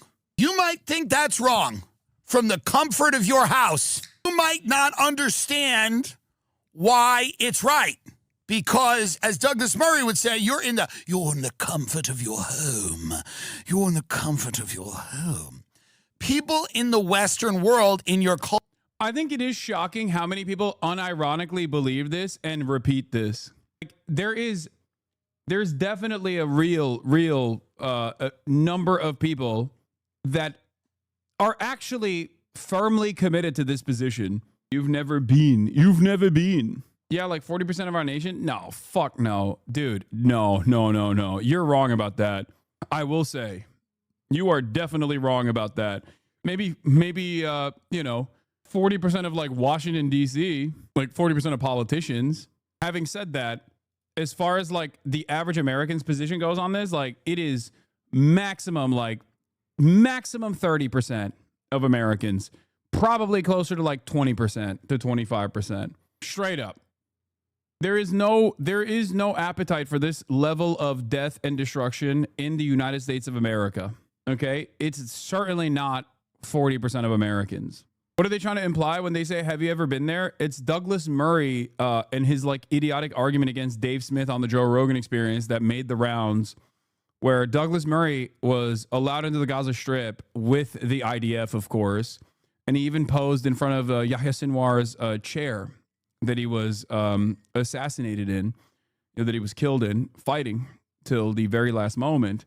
And Douglas Murray was trying to own Dave Smith, comedian Dave Smith, who is pro-Palestine, by claiming that you can't talk about Israel because you haven't been there, which is like a very common technique that Israel defenders apply when they go, oh, you just haven't seen Israel, or you haven't been to the Gaza Strip. It's like idiotic. One must ask the question why people are not allowed to go to the Gaza Strip. But of course, no one ever asked that fucking question. Also, Douglas Murray himself talks about Iran all the time, talks about North Korea all the time. That motherfucker's never been there. So, it's a stupid position. It is, ironically, the same exact position that Andrew Tate tried to use against me in our famous debate, where I was trying to explain to him the importance of, empirical evidence, the importance of like observations, reading books in an effort to better understand the world around us. And he, there was that famous moment where I was like, hey, you don't think the earth is flat? He's like, no, it's not. Oh, well, how do you know? It feels flat. Have you been on a spaceship? Have you been on a rocket ship and flew to fucking, flew outside of the atmosphere to take a look and see how not flat it actually is? No. So obviously, you rely on this stuff too. Have you seen how bloodthirsty the average American is? No shot is 20%. Yes, but Americans are also incredibly selfish. Americans also fancy themselves to be peaceful people. Debate that was a dog walk? Yeah. It was a dog walk, and it literally was one of the most consequential debates of my career, because after that, the entirety of the blue checkmark like power farmers and meme accounts turned so aggressively. That caused me to get fucking just proving your point. Okay, yeah, this is it. I made Andrew Tate run away in a debate. 2.8 million views 2 years ago, 3 years ago now. This also, in my opinion, was the beginning of the end. Up until this moment, everyone was just like glazing him, and no one who had been around him had actually like held his feet to the fire a little bit. It's also yet another great example. It's also yet another great example of the audience doesn't know better than me sometimes, because everyone overwhelmingly was telling me, don't talk to him, don't talk to him, don't talk to him. You're going to platform him. Meanwhile, he was on a fucking spaceship, okay? He was platforming me. Anyway, cul-de-sacs and your suburbs don't understand why that girl's legs needed to be off her body. Do you understand that? Maybe you're confused. You better get the memo. You better get the program as to why that she needs to have no legs. But you'd understand that if you weren't so goddamn soft. Everyone in the West is soft, and they can't understand why we got to kill children. Speaking of killing children, we are going to talk about the U.S.-backed group and its aid distribution that started and basically was a spectacular failure. We have that on the docket as well. I think it's time to move on to that part. Here's Dylan Saba saying, U.S. bombs, U.S. hunger plan. This is our genocide. I've said it before and I'll say it again. The U.S. is as responsible for the Gaza genocide as Israel was for the Sabra and Shatila massacres. Abso-freaking-lutely.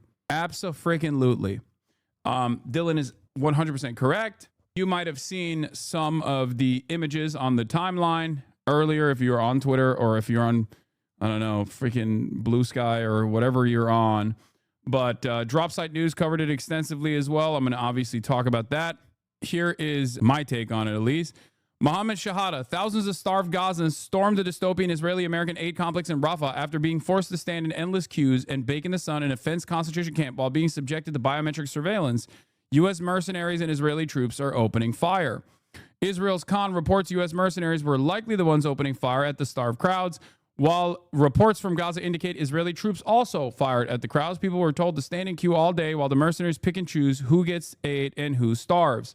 This comes a day after two key figures that were a part of the Gaza Humanitarian Foundation, the GHF, a philanthropic NGO that is directly backed by the Israeli government and directly backed by the American government and American State Department officials, that was based out of Switzerland, was like the two key figures that actually resigned, including the main guy, Jake Wood, Marine sniper turned mercenary, U.S. mercenary, said, "This plan ain't gonna work. It's a bridge too far for me." He had resigned a day prior. Now, of course, I said it didn't take 100 years to get back to this stage of fascism, as you can see right here.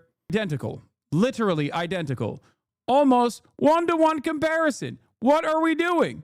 What the hell is going on? How do people not see this? How? Instead of allowing aid to be let into the strip, we are doing this shit. Incredible. Israel's Khan reports the U.S. mercenaries were likely the ones opening fire. Israel's Channel 12 highlights and reports that an Israeli helicopter began firing at the starved crowd while the American mercenaries ran away. Palestinian report, chaos in the center of the division. Crowed. Palestinian report, chaos in the center of the division. Thousands of Gazans broke into the humanitarian aid complex. As the new aid distribution plan in Gaza Strip was launched, it was reported that the Palestinian mob broke through the fences of the compound in Tel al-Sultan, and attacked the humanitarian equipment. It was also reported that IDF helicopters opened fire and that the American company's employees withdrew from the scene. At this stage, there is no verification of the claim. Thousands of Gazans have already arrived to receive food packages, some of them Israeli made.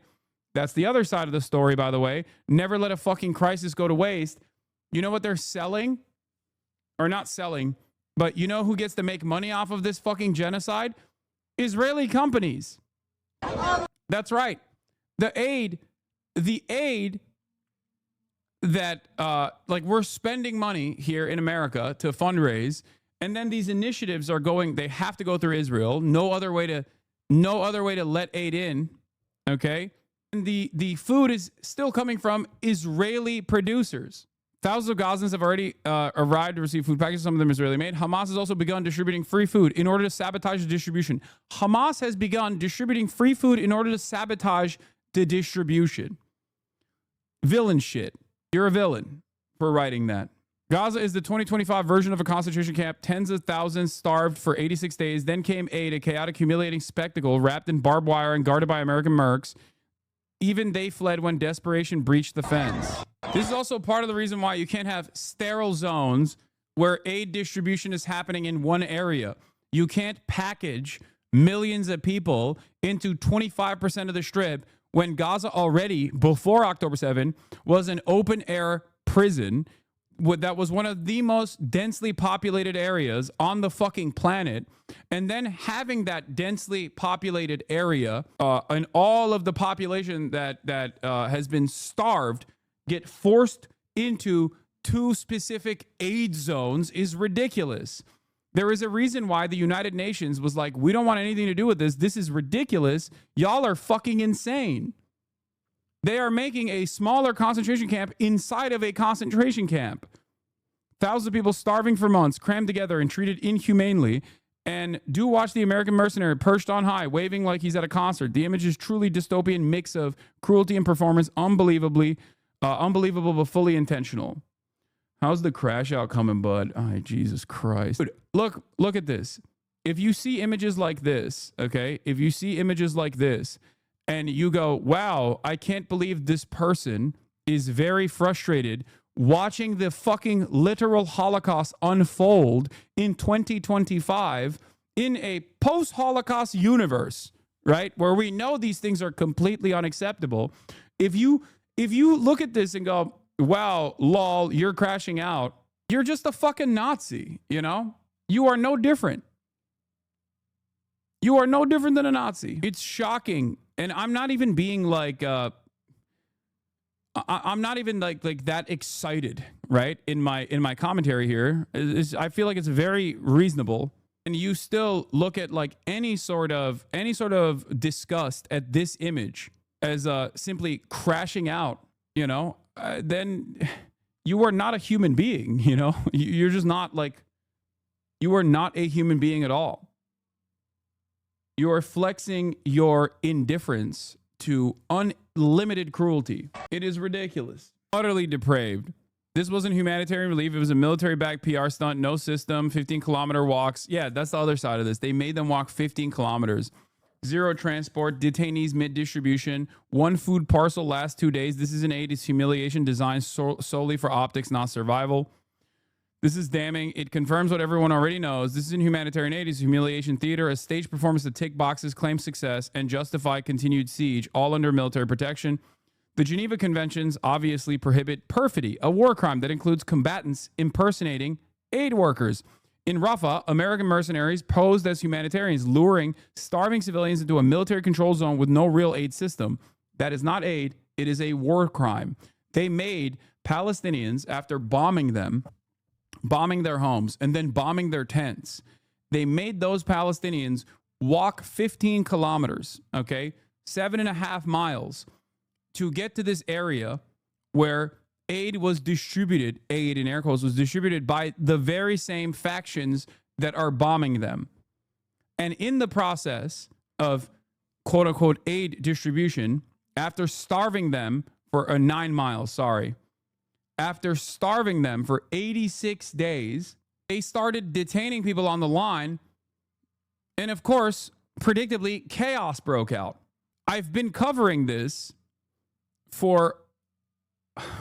I've been covering the Gaza Humanitarian Foundation since we found out that this was the plan, talking about exactly what was going to happen. Okay? Talking about exactly what was going to happen. That what happened here is a more restrained version of what should have most likely happened. It is crazy. If the photos coming out of Gaza of Palestinians crammed into cages to get scraps and crumbs of food don't remind you of the Holocaust, that's because you haven't seen very many photos of the Nazi genocide during World War II. It is quite literally a 1-to-1. Yeah. As the Israeli aid scheme staffed by U.S. mercenaries begins in Gaza, there's already a report of a Palestinian being kidnapped when he went to get one of the small boxes of food. His family says he went to the Muraj Crossing Aid Distribution Center. To our shock, he called us under threat from Israeli intelligence officers demanding information about one of our relatives with whom we've had no contact since the beginning of the war. When we were unable to provide the information the army requested, communication was cut off, and we were later informed that he was transferred to a detention center. He is now considered missing. Every single person in Gaza is treated like an enemy combatant. Every single one. Okay? The Israeli military does not make an exception between like civilians.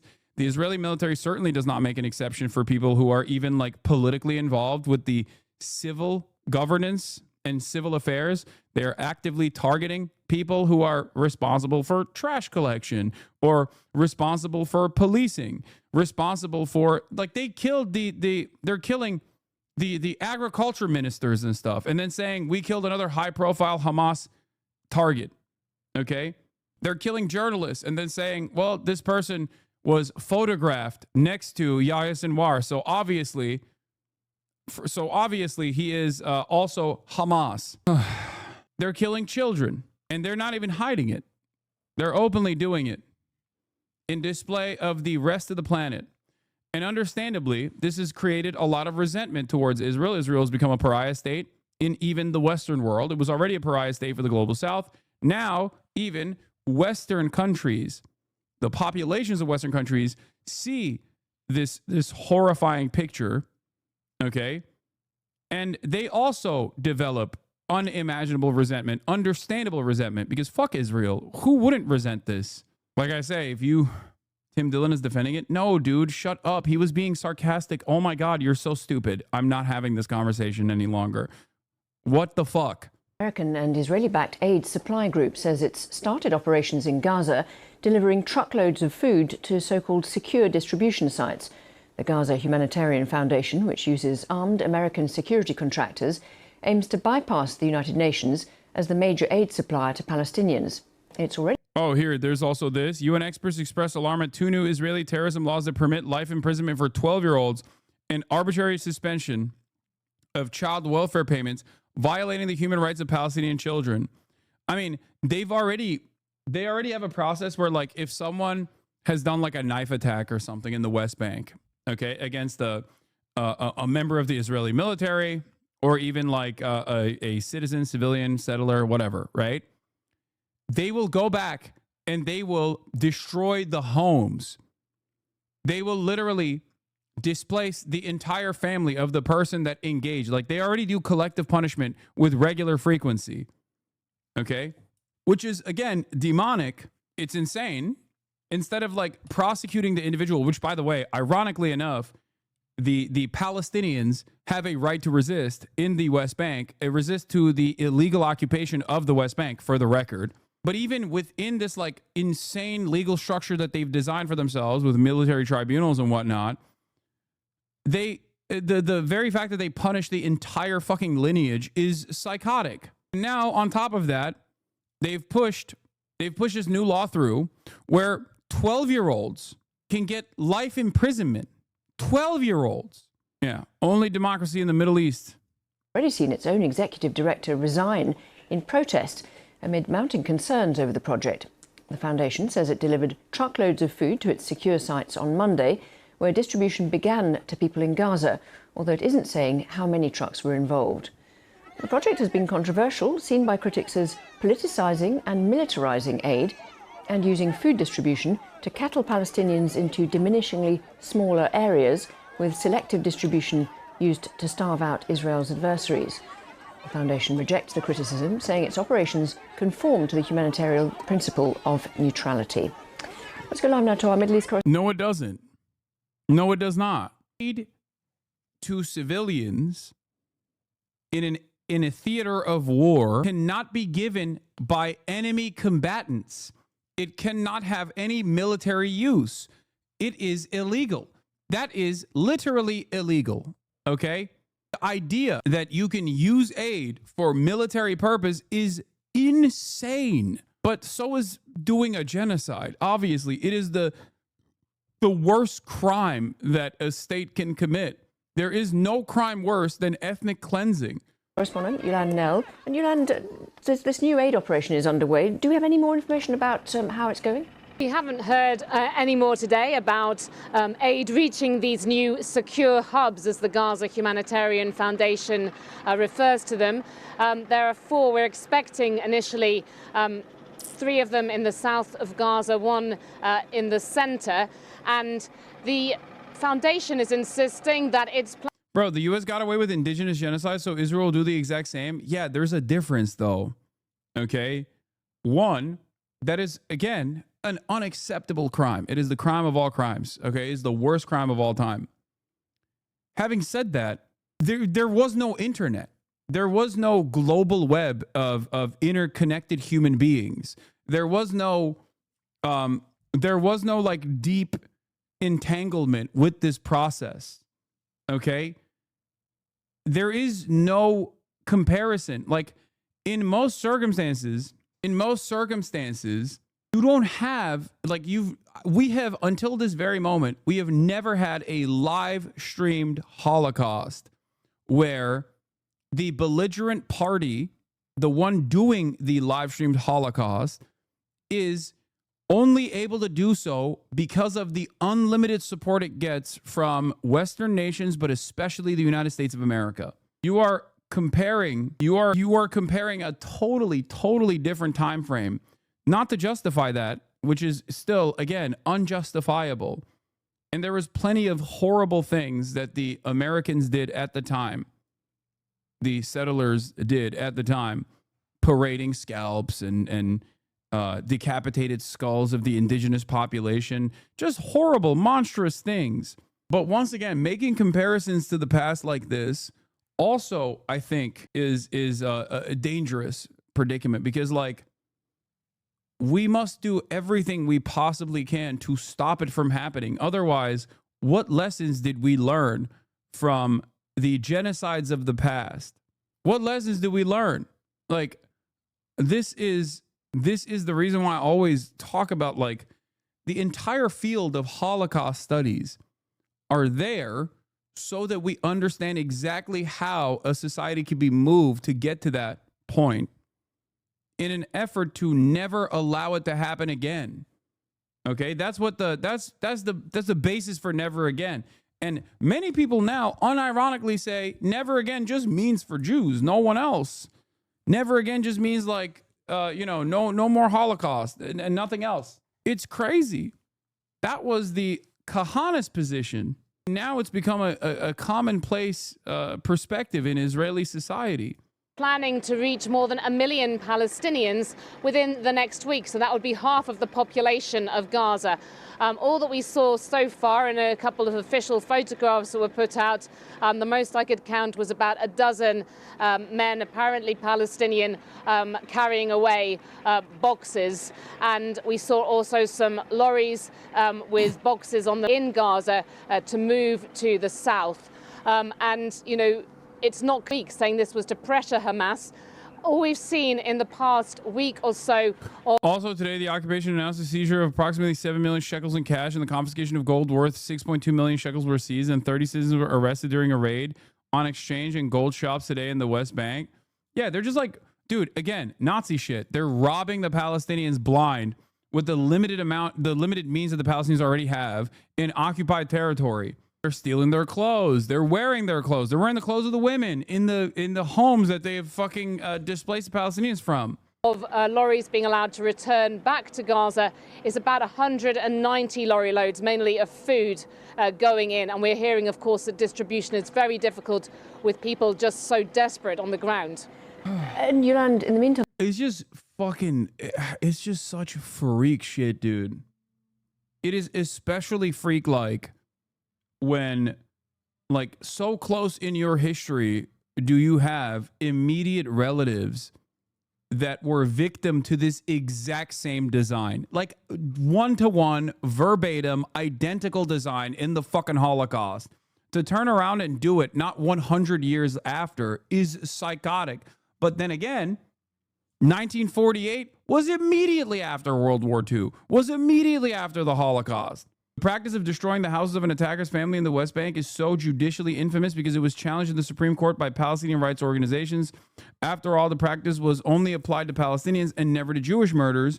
Judge Solberg, a far-right settler on the court, wrote in the majority opinion, "It is permissible to expect ethnic enforcement because Jews don't need the deterrence." More so that, yeah, we don't want to deter the Jews from doing it. We only want the Palestinians to get this, like, extraordinary deterrence measure. Yeah, this is why people say the Nakba never ended, by the way. I mean, this is like 1948. This is the exact same shit. It has never stopped. It is also being reported the main picture going around with men carrying boxes are surprisingly linked to the criminal Yasser Abu Shabab gang.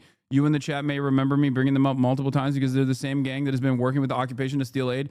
I know I covered that extensively yesterday when I was talking about, like, Israel's depraved starvation techniques and Israel's deliberate attempts of destabilizing aid delivery at the point of delivery as well.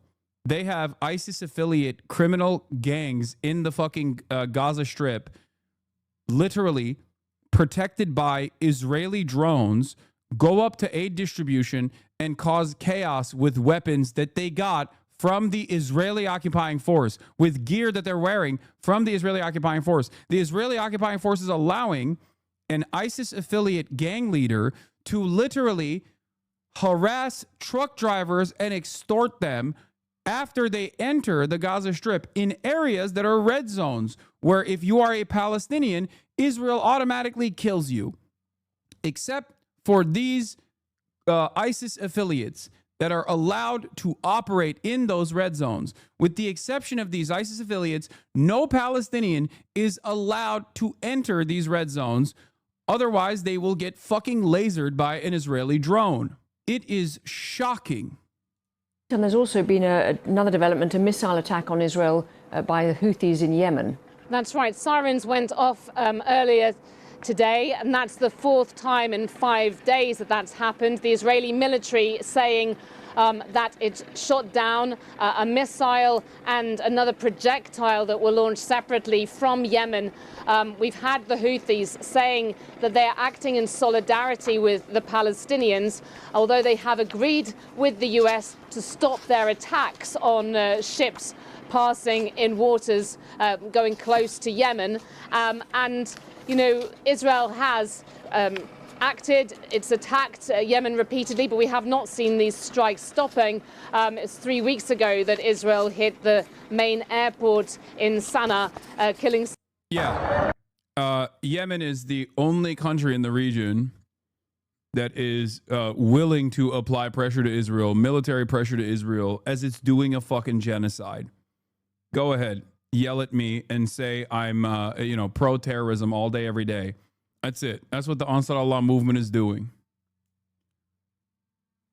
People will say, oh, it is because they were unpopular, or the Houthis were unpopular. They're doing this for popularity amongst the, amongst the region. Okay. A lesson that maybe other Arab leadership should take note of.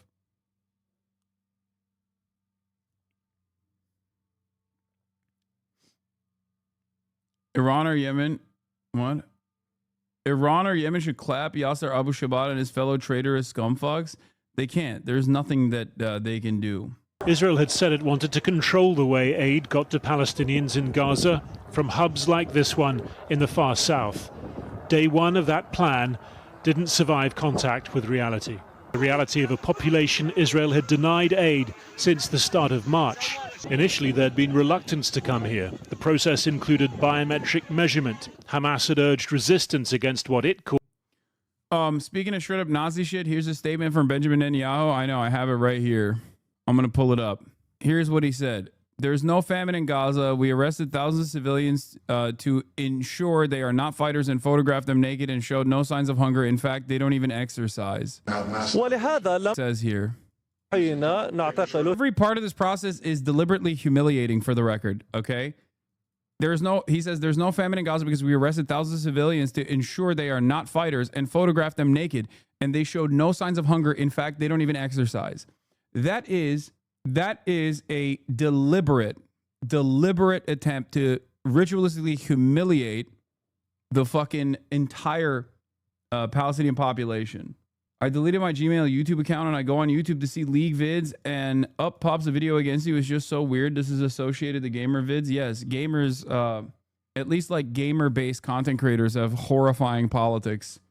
Gamers themselves might not have horrifying politics, but the content creators that are gamer adjacent, that don't even like video games in general, that actually despise video games in general, have horribly reactionary politics. Anyway, let's keep going. Called an Israeli intelligence operation.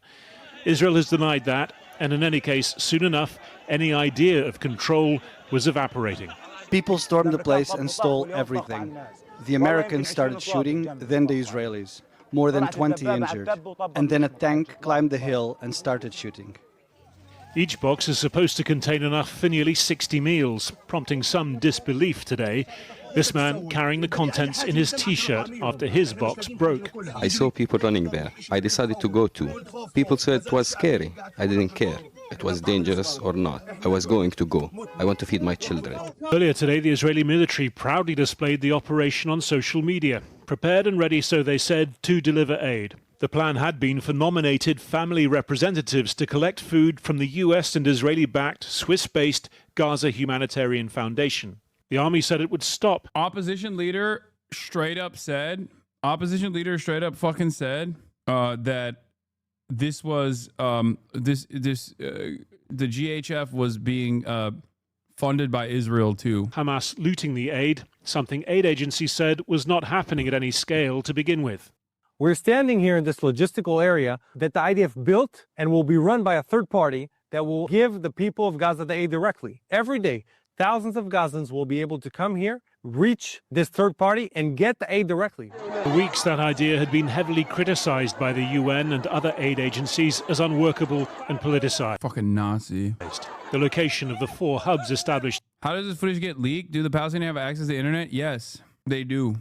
So far, 3 in the far south, 1 in the middle of the territory, also decried for enforcing further displacement.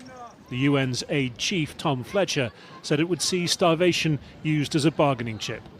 You starve people for over 2 months now, and then you allow a trickle of aid, a trickle of food in, and you ask them to go to Rafah, where people have to walk for miles and miles in order to get a food parcel. Is this a viable solution? This is a humiliation.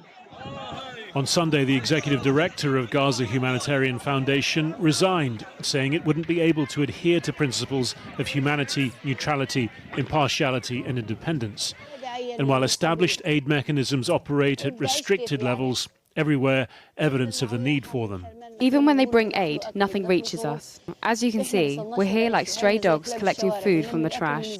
I swear, this is our life day to day. We collect food every day from the garbage. If we don't gather anything, then we don't eat. The Gaza Humanitarian Foundation blamed Hamas blockages and the volume of people for the chaos today, saying it had distributed 8,000 boxes and would be open again tomorrow. A UN spokesman called the images heartbreaking, saying it had a detailed, operationally sound aid plan ready to supply a desperate population. Harry Fawcett reporting there. Well, Sam Rose works for the UN Relief and Works Agency, where he's the director of UNRWA Affairs in Gaza, and he joins us now live from Oxford. Sam Rose, I mean, absolutely desperate scenes coming out of Gaza again today, at a time when there should be at least some good news with food getting in. What's gone wrong here? Yeah, I mean, as you say, this is so distressing. I mean, we've seen distressing and heartbreaking scenes for the past 20 months, and this tops many of those. What's gone wrong? Everything has gone wrong. It gives me no pleasure to say that, but everything we said about why this mechanism would not work and should not be put in place, we've witnessed today. The complete humiliation and dehumanization of a hungry, scared, injured, exhausted population, the corralling of humans into what can only be described as cattle pens in Rafah, massive overcrowding, no supply to meet the demand, no proper distribution networks. Israel are trying to legitimize the ISIS-linked group in Rafah now. A group called the Counterterrorism Apparatus, led by Yasser Abu Shabab and operating under IDF protection in Rafah's Yargun Palace, released photos from the local aid center claiming Gazans are receiving assistance. Abu Shabab commands an armed militia backed by both the Palestinian Authority and Israel, made up of around 150 fighters, mostly former PA members, and based in Rafah's Netzer neighborhood. They secure convoys along the Morag axis and conduct advanced patrols ahead of IDF movements to expose resistance operatives, effectively aiding Israel in its war against Hamas. The group coordinates with Israeli and American officials, and critics claim the role in aid distribution is a part of the broader plan to pave the way for mass displacement. Sick, man. I love having ISIS affiliates fucking take up power in every part of the region. Awesome. Yes. Elias Rodriguez, the embassy staff shooter, was a self-proclaimed Maoist third worldist. I know. What? Is this too soon to cover? I'm literally covering it right now. That's what I'm covering currently. Harrowing and it's heartbreaking, and it was completely avoidable, and it is completely avoidable if we're allowed to do our work. I mean, is it possible that this just is an illustration of Bro, if you would have said in 2012 that the U.S. and Israel and an ISIS-backed group teamed up, I would have called bullshit. Why would that be bullshit? Who do you think was most responsible for the formation of ISIS? Doesn't it surprise you at all that ISIS, that's supposed to be like ISIS is this like rabid fucking band of brigands, okay? And yet Israel is right there, and they never fucking attack Israel. As a matter of fact, they cooperate and coordinate with Israel, as you are seeing right here. Interesting. Maybe you'll also be shocked to find out that, for example, Al-Qaeda in Yemen were directly receiving American weapons that were being shipped off to Saudi Arabia. Isn't that interesting? Al-Qaeda, the guys who did, remember 9/11? The guys who did 9/11, we were arming them in Yemen. What does ISIS do? Like, what's the goal for them? I mean, they're a bunch of fucking rabid freaks that you can sick on whichever group you choose to destabilize. You are watching what these guys do. You are watching them. It's for control. Because at the end of the day, America does not care about who they align with. They will cooperate with anyone and everyone. They will farm. They will send weapons to anyone and everyone. The Mujahideen groups were armed and radicalized in the buildup to, during the Afghan Civil War, the buildup to the USSR invasion, and certainly after the USSR invasion. Some of those guys became Al-Qaeda. Some of those guys became the Taliban. Not Al-Qaeda, sorry. The Taliban. These were all different factions that were all considered the Mujahideen. They were already the Taliban. The U.S. supports socialist revolutionaries and anarchist revolutionaries in Syria, or supported socialist and anarchist revolutionaries in Syria for the longest fucking time. What do you think the YPG is? They don't care. As long as it causes chaos and beefs up sectarian infighting, there is value in that. And once they're done, they discard them. Sometimes the groups that they're done with will then end up will sometimes turn around and use the weapons and training that they got from the United States against the United States. This is the most consistent American foreign policy. This is precisely what happens over and over again, whether it be blowback in the form of 9/11 or any other instance of violence in the region turning on the United States of America sometimes. Of people who are starving. You say, the supply didn't meet demand.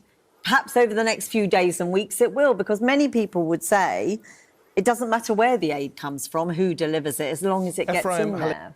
Well, the United Nations showed during the ceasefire that we have the ability to deliver aid safely, at scale, to reach people where they are. This is not what happened today, and it's not what will happen over the course of the 3 weeks for a modality such as this, whereas people are forced to go to certain locations to pick up a box of paltry food items. Yes, they need food, but they do not need food to be distributed in this way. How are the sick, the elderly, the wounded, the infirm supposed to make their ways to these aid centres? How are these people supposed to get the services that they need to go alongside this food? We have tens of thousands, over 100,000 people have been injured in this conflict. How are they supposed to get the food and get the service that we need? And we have no time to wait. The population is on the verge of famine, on the verge of starvation. In UNRWA, my organization, we have the largest uninterrupted UN food operation anywhere on the planet that has functioned successfully for 75 years uninterrupted. We, the World Food Programme and others, we have the supplies on the border kilometres away. Let us get them in and let us distribute to people where they are. You will be familiar with the argument from the Israeli government, which said a new system of delivering aid was needed because... No, it wasn't. It's only needed because you want to continue starving the Palestinian population, and you want to use aid distribution in direct violation of international laws and rules of combat to make military use out of aid distribution. That's the whole point. Israel is also responsible for the limited aid distribution to begin with. Palestinians in the Negev found bags of flour sent from Turkey to Gaza thrown in the trash. I mean, it's not surprising. I don't understand how any journalist worth their salt, any journalist who's not even embarrassed to maintain the moniker of journalist, is still treating what Israel says with sincerity. You are the biggest fucking dupe of all time. You are the biggest dumbass of all time, or you're also a willing participant in the genocide of Palestinians. That's it. There has never been a moment where you should have ever trusted what the Israeli government is saying on anything. If you know anything about the Israeli government's track record, of course you're not going to trust the Israeli government. Like, what are we talking about? You shouldn't even trust the American government or any government or the Chinese government or the Russian government. Okay, governments lie all the time. But with Israel, the Israeli government is particularly bad at lying. They lie with the intensity of an entity that never gets checked. Because it's true. They do. They never get checked. There's never accountability for Israel. So, of course, they get away with lying, and they consistently lie in the silliest ways possible. The Israeli government told me it was raining outside. I would know 100% that is the sunniest day I've ever experienced. Okay? I was about to experience the sunniest day of all time. If they say anything, it's most likely the exact opposite. I think it was very clear ever since the American pier was built that the distribution of aid would eventually become a facade for military occupation of land. Now tight lines are surrounded by countless troops shooting anyone who deviates even slightly. I guess under this regime, there's less need for subtlety. Yeah. Genuine question. If Trump wants to end these wars, why doesn't he threaten American military involvement against the aggressors in both major conflicts? He really doesn't care about diplomacy, rules, or his approval. He can't entertain military intervention in Russia because that's nuclear holocaust. But he doesn't even have to entertain military or threaten military intervention in Israel. He just needs to tell Israel to stop. It's that simple. I know it sounds insane, but just as Joe Biden could have, Donald Trump can easily say, it's over, it's done, pack it up. That is the amount of power that America has. That is the amount of control the United States of America has over Israel. Everything that Israel does, you must understand, everything that Israel does is being done with the go-ahead of every single American politician. Okay? Can he do that without Congress approval? Wow, that's really funny. First of all, yes. The answer is fucking yes. Throughout American history, many American leaders, from Ronald Reagan to George H.W. Bush to Joe Biden himself in 2021, have made one singular phone call that ended Israeli sieges, Israeli occupations. One phone call. That's all it has taken. So no, for this in particular, they don't need congressional approval. As a matter of fact, there is already pre-existing laws that make it illegal for America to ship arms to Israel. We are just not following the laws that we have in the books. That's number one. And number two, when the fuck has Donald Trump ever listened to congressional approval anyway? Yes, Ronald Reagan did that as well. He called what Israel was doing a Holocaust, and he was right. And what Israel is doing right now is also a Holocaust. As they have consistently claimed, Hamas are stealing the aid. What's your response to that? The response is we've seen no evidence of this, neither myself. Dude, why don't you tell Hamas to stop, though? Dude, first of all, dude, I love how stupid these guys are, okay? Don't ban guys like this because they are hilarious. What kind of fucking influence do I have over Hamas? Do you think I have a direct dial-up to Abu Ubaidah? I'm going to be like, yo, Abu, stop. Also, he's going to, in the phone call that we're having, okay, he's going to be like, stop what? The genocide of my people? Like, what are they supposed to stop? And if your answer to that, if your retort to that is, release the hostages, well, I'll have you know, they have tried. Yeah, I'm going to be like, Abu, baby, stop this.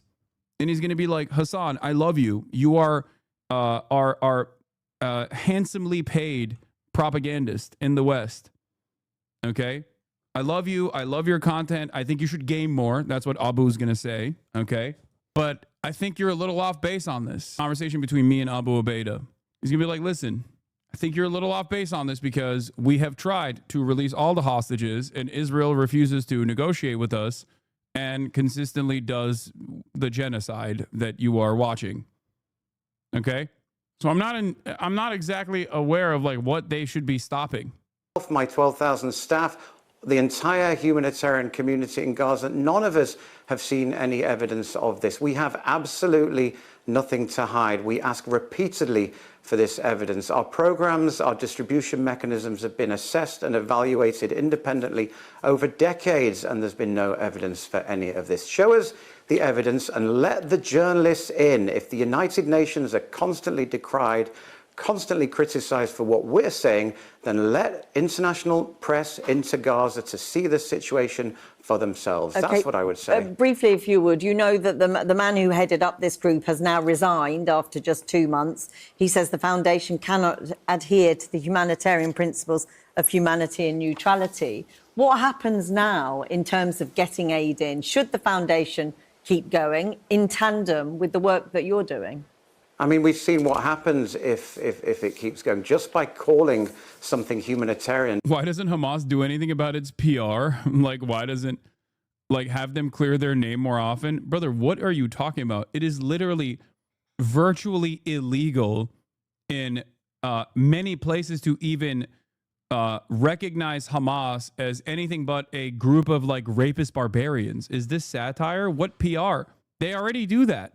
Hamas and Hamas officials, both on the civil affairs side and even Al-Qassam Brigade side, are very in tune. They are very in tune with the optics. They are very aware of it. It doesn't matter.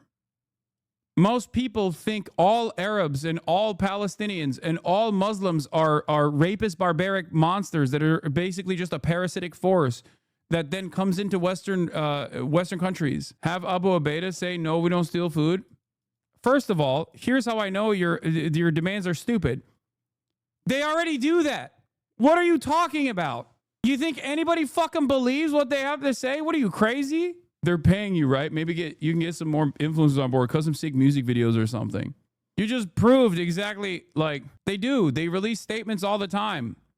Not a single major publication ever actually entertains their statements. They don't even talk about their statements. Why do you think everyone calls me a fucking terrorism supporter that must be banned and also possibly jailed? What do you think is going on? Why do you think people's immediate reaction to my commentary, my coverage over this, is you need to be banned and you need to be killed potentially, or at the very least go to jail permanently for the material support that you're offering to terror groups? That's what the average Westerner's perspective is when someone says, hey, these are normal human beings, for the record, and they're being fucking slaughtered ruthlessly. And it serves us well to hear their side of this genocide as well, considering that they are on the side of they're on the receiving end. Did the U.S. press report Viet Cong statements? This is equally one-sided. Maybe you can find something on foreign press. Dropsite is one of the only investigative reporting outlets that hasn't been criminally prosecuted yet, to some degree, that is offering coverage. The other sites, the other groups that actually will cover Hamas statements and cover this genocide from the perspective of the people being genocided is Electronic Intifada, which has literally had not one, but two of its journalists get raided by the British government, okay? And the other website is The Cradle, which once again also had a raid conducted on one of the journalists at The Cradle. Dropsite, as it stands, is the only fucking, because they're based in America and America still has like some semblance of free speech, and because a lot of the journalists are not in America at the moment. Yeah. Ali for Electronic Intifada got detained in Sweden, but I think he's been released. What about Zeteo? As far as I know, Zeteo has no direct access to any membership of Hamas, and I don't know if they cover. I don't know if they cover the. I mean, they do cover the genocide from the perspective of the people being genocided for sure, myself included. In any case, there are literal legal repercussions for doing this. As it stands, it is illegal for the government to take to issue legal repercussions to people like myself, but that might change. It's very obvious that the American government wants to change that. Here is Red. EU sanctions Red Media founder for covering Germany's pro-Palestine crackdown. The accusations used to sanction Red read like an act of revenge by German state for exposing its own complicity. Red is another outlet.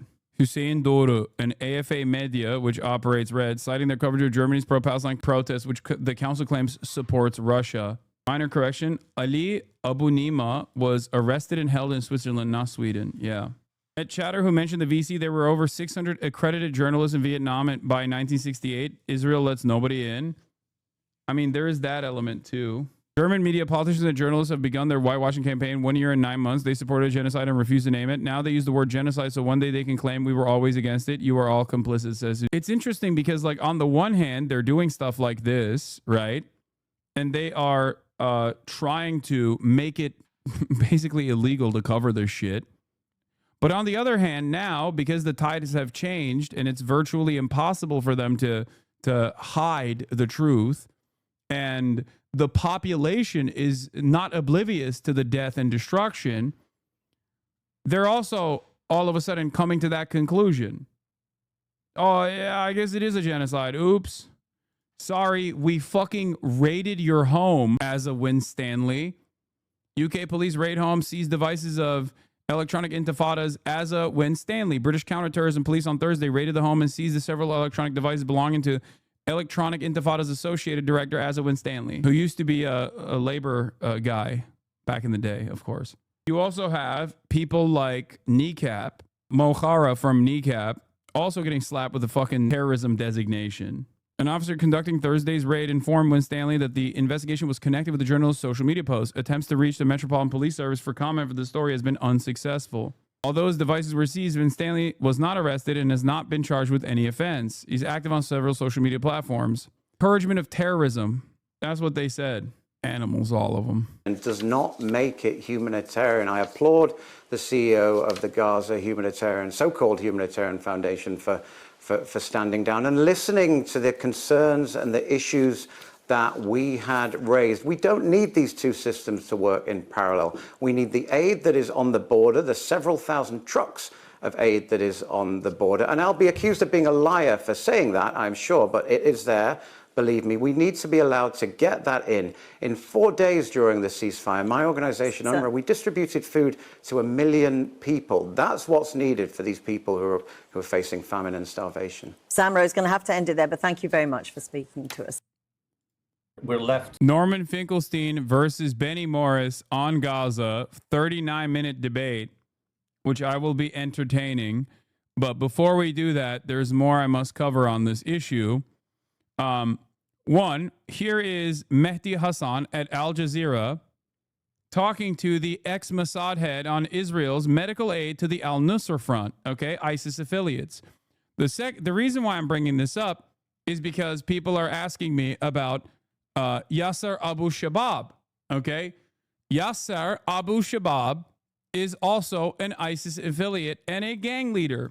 However, now Yasser Abu Shabab, despite being an ISIS affiliate and a fucking drug dealer and a gang leader, is now a part of the Palestinian Authority, an Israel-backed coalition force that is seemingly offering protection to the aid distribution.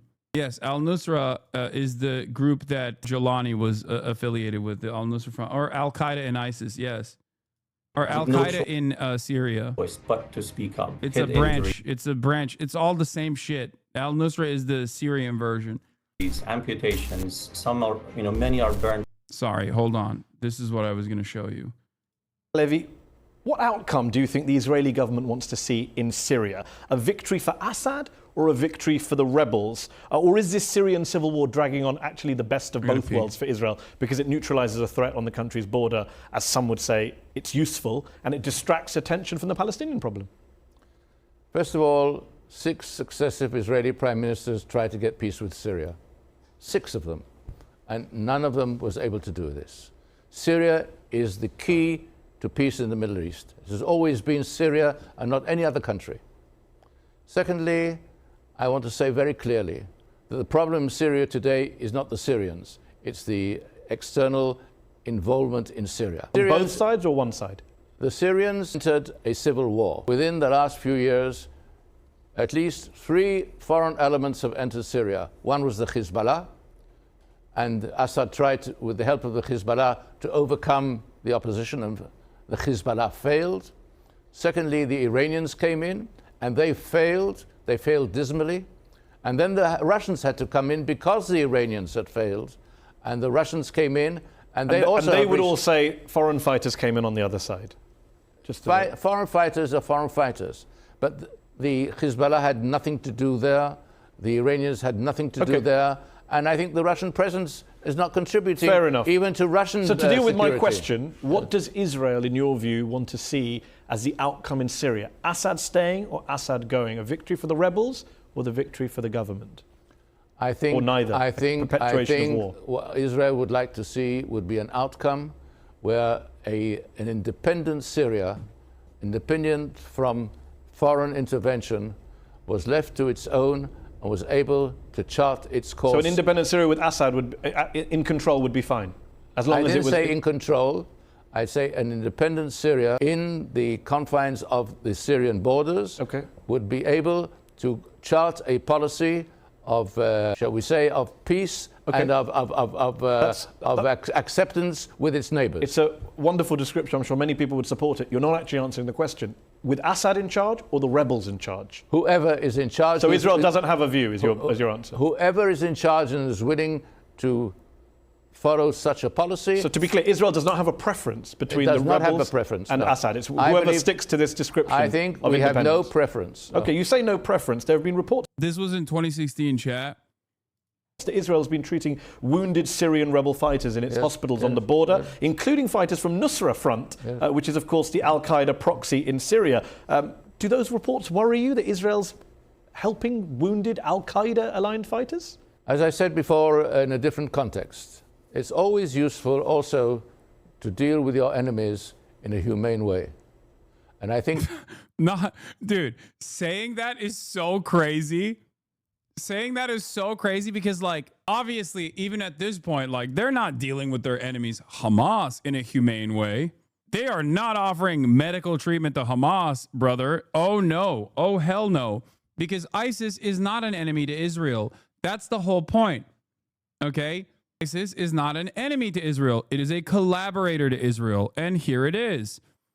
Here is how wonderful ISIS collaborators look like for Israel. On Monday, a Hamas security unit called SAM of the Hamas-run Interior Ministry killed at least 20 gang members who attempted to loot trucks loaded with humanitarian aid in a complicated military operation carried out in eastern parts of Khan Yunis and Rafah in the south of Gaza. Speaking to the New Arab, a security source in the ministry who preferred not to be named said, "We carried out the military operation against the thieves gang in cooperation with tribal committees in Rafah and Khan Yunis. We succeeded in killing a number of them who contributed to the starvation of our people by stealing aid and selling it at exorbitant prices, what Israel claims Hamas is doing, ironically enough." The source claimed that Gaza security services monitored communications between these gangs and the Israeli army forces that direct their tasks and provide them with security cover. On Monday, Washington reports said gangs looting Gaza aid are operating in areas under Israeli control, led by criminal elements with a history of drug smuggling and others who were involved in the Islamic State group ISIS, according to Palestinian journalists. Aid deliveries to Gaza are currently at a critical juncture due to the increased looting. Two of the gang leaders, one a drug trafficker and the other previously associated with ISIS, appear to be orchestrating the largest and most active looting operations of aid convoys bound for Gaza. The two leaders, Yasser Abu Shabab and Shadi al-Sufi, who were previously sought by Hamas security forces before the war, appear to be now working alongside hundreds of thieves under the protection of Israeli occupation forces in areas near the Kerem Shalom crossing, the primary entry point for the convoys. What they're doing in the fucking crossing, by the way, and this is from 19th of November, 2024. 19th of November, 2024. 19th, I need you to understand, this is from the 19th of November, 2024. Okay? The timing of this is from the end of 2024. This has been ongoing. Now, that collaboration, that cooperation is official. Okay? That cooperation now is official. There it is. And they now branded themselves a counterterrorism apparatus. And they have a headquarters in the Jargun Palace in Rafah under the protection of the Israeli army and aircraft. They released photos this morning from the aid distribution center in Rafah. The photos, thus showing the face of the individuals, were taken to promote the site and claim that Gaza had begun arriving to receive aid. Shadi al-Sofi, a wanted murderer and son of an informant, collaborator with Israel, and Yasser Abu Shabab, a drug dealer, are the main warlords responsible for looting most aid under IDF protection. They formed gangs of over 200 armed criminals and established a military-like compound per the UN in an empty death zone fully under IDF control, where they looted only this Saturday night about 100 aid trucks at once. This way, Israel can absolve itself of responsibility for its deliberate starvation policy in Gaza and say, look, we're letting aid in. It's Hamas' fault that food doesn't reach the people. IDF soldiers fire at those gang members as they loot aid right in front of Israeli tanks. IDF soldiers never, fire at those gang members as they loot aid right in front of the Israeli tanks and troops in a closed military zone that no Gazan is allowed into. The IDF only fires at local policemen whenever they try to prevent the looting. This is also true. Yasser Abu Shabab was arrested by Gaza's local police multiple times in the past for drug smuggling and trading, which is often facilitated by ISIS groups in Sinai. Hamas militants attempted to eliminate him yesterday in an attack that killed 11 of his gang, including his brother and partner Fatih and the gang's accountant. 30 others were wounded. This is entirely backed by the Israeli forces, okay? The Israeli occupying force backs these fucking assholes. Shadi al-Safi murdered in 2020 Jabr al-Kik, a PFLP member whom Israel had sentenced to life and imprisonment for 15 years for killing al-Safi's father during the first intifada for spying on Palestinians for Israel. Okay? The ISIS affiliate Shadi al-Safi in 2020 murdered Jabr al-Kik, a PFLP, Popular Front for the or not, PFLP is what it means. Popular Front for the Liberation of Palestine member, okay, whom Israel had sentenced to life and imprisonment for 15 years for killing al-Safi's father during the first intifada for spying on Palestinians for Israel. PFLP guy kills a collaborator who is spying on Palestinians, and then the ISIS affiliate turns around and kills him. The ISIS affiliate is his son. Al-Safi was convicted in a Gazan court, and local police captured him in a special operation in late 2020 before he broke out of prison with the help of ISIS-linked militants and was smuggled out of Gaza to Sinai, then reportedly to Israel's Negev. He returned to Gaza with the IDF ground invasion, where he now co-leads the criminal gangs that loot aid and sabotage humanitarian work under IDF protection. This is what Yahya Sinwar started his career doing? Yes. Yahya Sinwar's job, his role in Gaza, for the record, a lot of people will say like, Yahya Sinwar was a fucking brutal guy. The reason why he was in prison and what his role was within Hamas was to root out guys like Shadi al-Safi and torture and then execute them. That was what his role was. He was a very brutal man. His role was rooting out collaborators with the Israeli government that was spying on Palestinians. Don't cleanse Hamas, please. What? Cleans Hamas? What? I don't even know what that was. I think Brianna Wu might be the dumbest propagandist ever deployed on behalf of any cause. Quick question. What language was spoken here before the 7th century Islamic conquest? Was it Hebrew or was it Arabic?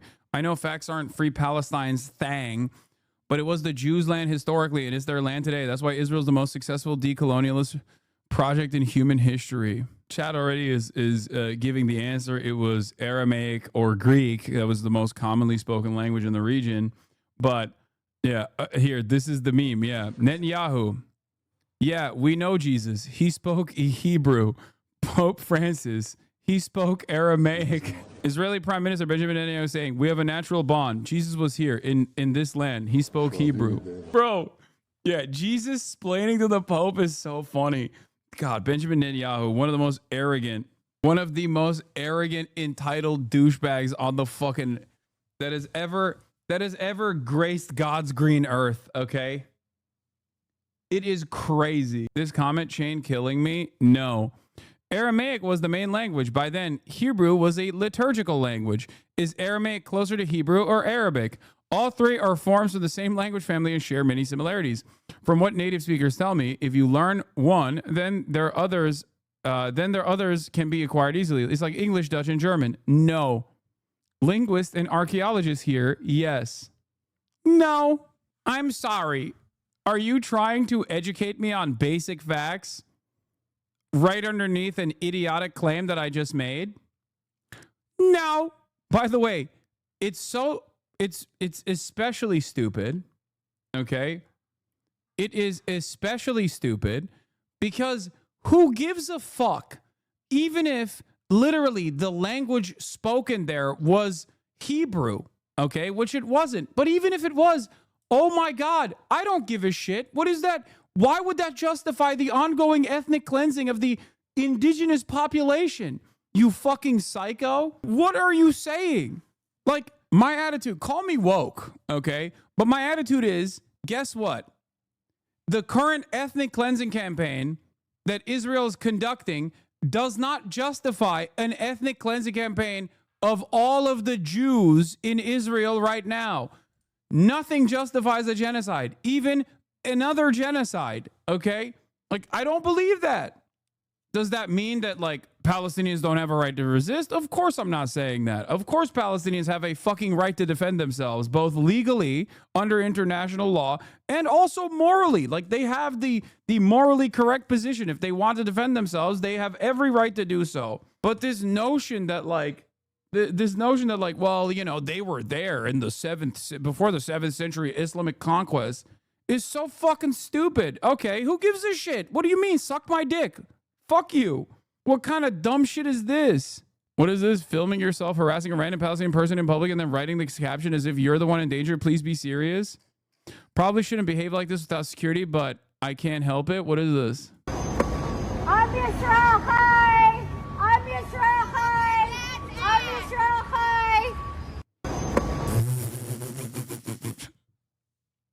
Chai! Yo, I'm under attack. I'm under attack. I'm Israel Chai. Dude, why are all Israel supporters like this? It's so funny. Like, if that person turned around and said, fuck you, back to this person, okay? This would be the most anti-Semitic attack that has ever happened. Why does no one care about the Jews? Why does no one care about the safety and security of Jewish people living in the Upper East Side? This is danger, okay? I am at any given moment throughout the day, possibly within smelling distance, within a super close distance to potentially someone who's not only Palestinian or Arab. That's terrifying. I don't even want to think about it. But even someone who might be pro-Palestine, who might actually think that the Palestinians are human beings. We need to put an end to this. We need to purge, just like Israel, the greatest nation on the planet. Israel #1, no politics here. Just like they're doing a purge of all the Hamas terrorists. We have to do the Hamas terrorist purge here in the Upper East Side. Anti-Semitism. No politics here. You are anti-Semite. Why do you hate Israel? You don't like Israel? Nothing you like about Israel? Not one thing? Israel, small country. Israel, smallest country in region. Why you not like Israel? Go to Gaza. Go to Gaza. You are Hamas. Go to Gaza. It's so funny how much that like how much I hear this. Okay, Israel, only democracy in the region. Your beeper is beeping. Your beeper, I will kill you. You are terrorist. Yeah. There's strong evidence to suggest that Yasser Abu Shabab's bandit network, aka counterterrorism services, a Fatah PA op. Yeah, we already covered this. To overthrow Hamas by fragmenting Gazan society, the bandits are all Fatah loyalists, largely of the Terabin clan, with ties to the PA. Yeah, like the guys are. It's a band of like ISIS brigands and drug dealers And obviously there's not that many of them overall. So it's a collective Israeli project. And therefore, of course, they are the Fatah loyalists that are working in unison with the guys that we were talking about. Do an Asian accent next. Now make fun of Indians. Some people are anti-war and pro-Palestine while simultaneously disgusted at people who act like this. Do a black accent next. Why not do Asian accent? Why not do Indian accent? Stop making fun of Israel. This is native accent. Why do you make fun of native accent to Levant? No politics here. You are racist. You are racist towards Israel. Yeah, this guy, I assume, is actually not saying this to draw out some hypocrisy in his mind, but literally because he's like, no, it would be funny if you do black accent. I do one all the time. During, yeah, see? Do Asian accent. I do one all the time. It's funny. Yeah, also, what's a black accent? Anyway. More Palestinians have gone missing after approaching the U.S. aid site in Rafah, according to a watchdog, by the way. They're monitoring the situation. A number of individuals went there and have not returned to their homes because it was a kidnapping operation, obviously. And also, no shred of evidence. UNRWA chief slams Israel's allegations. UNRWA Commissioner General Philippe Lazzarini says Israel has failed to provide adequate evidence to support its accusations against UNRWA and its neutrality, accusations that Israel has used to justify banning the agency from East Jerusalem and pushing legislation to label it a terrorist group. Despite 20 months of allegations, Lazzarini says, UNRWA has not received any response to the repeated requests for proof. Don't you understand? This is anti-Semitic.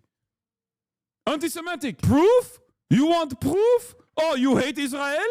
You hate Israel? What proof? Israel says you are terrorist? You are terrorist. You are Hamas. What proof? You demand proof? You demand evidence? Why you not trust Israel? Please stop with his accent. No, I can't. I can't stop it. Once I get started, I hate you so much for this, dude. I'm sorry. Yeah, I have to spit at the end of it. This is your proof. Sharmuta. At the end of it, you got to throw in a little bit of Arabic curses as well. Terror. Okay. He says Israel has denied due process on both fronts, refusing to share evidence with the UN or pursue its own criminal investigations. UNRWA calls on Israel to end the disinformation and resume cooperation with the UN. You want proof? You hate Israel, huh? Nothing Israel does is good, huh? Nothing? Why you don't love Israel? Okay, I'm done. All right.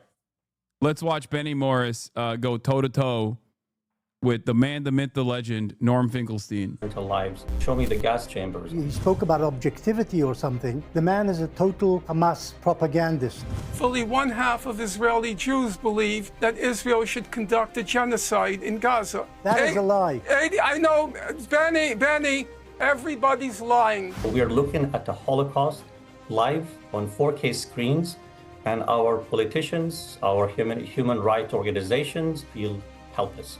It may not be the death of absolutely everybody, but it means killing a lot of Palestinians and kicking the rest out of the area. And I can't believe Pierce did not bring a sex pest to this conversation. This meeting of intellectual giants could only be made better if you were to bring in a guy who's going to summarize the most damning quotes from a Wikipedia article he read, okay? Is a genocide. Genocide is something which is carried out systematically. That's not what... Yeah, Benny Morris, by the way, even fucking Benny Morris, who is a horrible monster. But even he, if I'm not mistaken, as recently as like a couple of weeks ago, was like, we are in the beginning stages of maybe some war crimes taking place.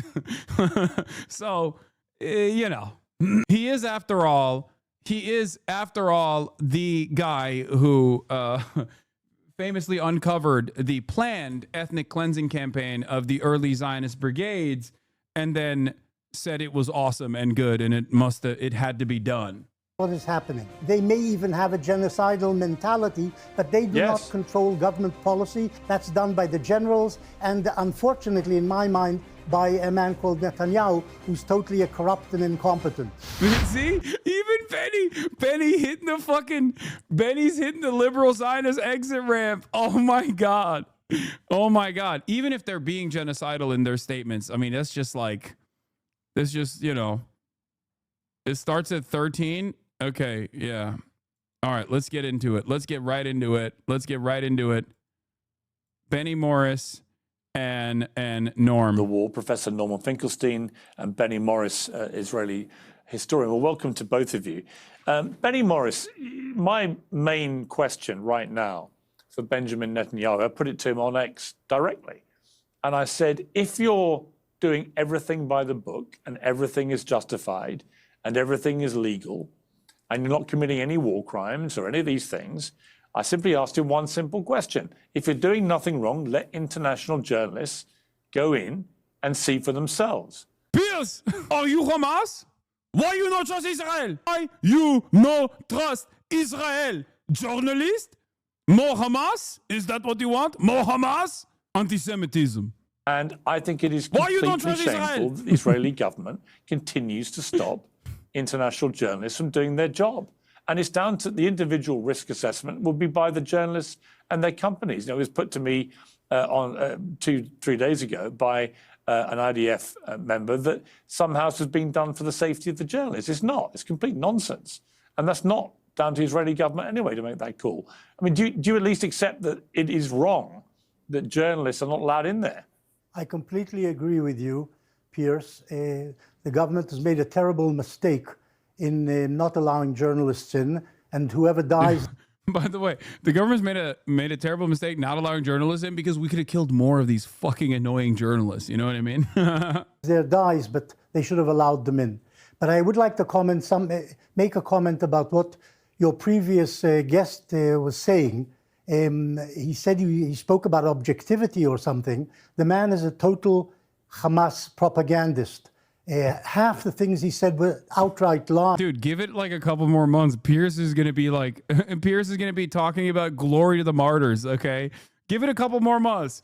Pierce is a horrible stenographer for the imperial interests of all of these Western nations, but he also is a content man first and foremost, and now as an independent content man, he's a room reader. And as a room reader, even he recognized, you know, the tides have shifted. He came out and apologized to Mehdi Hassan and said it is a genocide, and I can't believe I'm saying this. I'm so wrong. I was so wrong. And now he is slowly letting his opinion be known that it is a genocide. I suspect that he will still take the approach of like, well, it's a genocide, but you know, no one else should resist to it. Something along those lines, which will be still very fucking annoying. Okay. Having said that, give it a couple more months and he'll be fucking raising the Al-Aqsa flood banner. Okay. Behind him. Lots of doctors have been abducted and have disappeared is total nonsense. I know of 1 or 2 cases of doctors who were taken to an Israeli detention center. What happened to them afterwards, I don't know. I don't think they've been killed. I think it's just kidnapping. It's just kidnapping. Bills, it's just kidnapping. Doctors of Hamas. They are under arrest for whatever reason. But so they could have been abducted. Many doctors have been. You're basically agreeing with him, aren't you? No, I'm not. I'm saying that he talked about. You just said you know of some doctors who were detained. You have no idea what happened to them. I know of 1 or 2 doctors. You're confirming his story. No, I'm not. I'm confirming a small part of what is true. The rest. God, it's so interesting seeing him apply the same fucking annoying techniques for once to the correct side. Okay? Like, every time I've been on this dude's show, he would gum up the works. I could not get a single statement in edgewise before doing 10 Am Israel highs and 10 Hamas condemnations. You know what I mean? And now he is Hamas. Pierce, you are Hamas now. He's one dude, I swear to God, if before next month ends, Piers Morgan is going to demand condemnations of the state of Israel. Okay? I'm calling it. He's going to be like, do you condemn the actions of the Israeli state? I mean, he's basically doing that without those words, for the record. This was your viral clip from October 2023 with Piers. Yeah. Just so you understand, a lot of people have yelled at me over the course of these past year and a half, over the course of the past year and a half, a lot of people have yelled at me. This was my fucking position on October 2023. Allowed to defend itself from the worst terror attack since 9/11. If their mission now is to get rid of Hamas, then what they are doing is consistent with that, isn't it?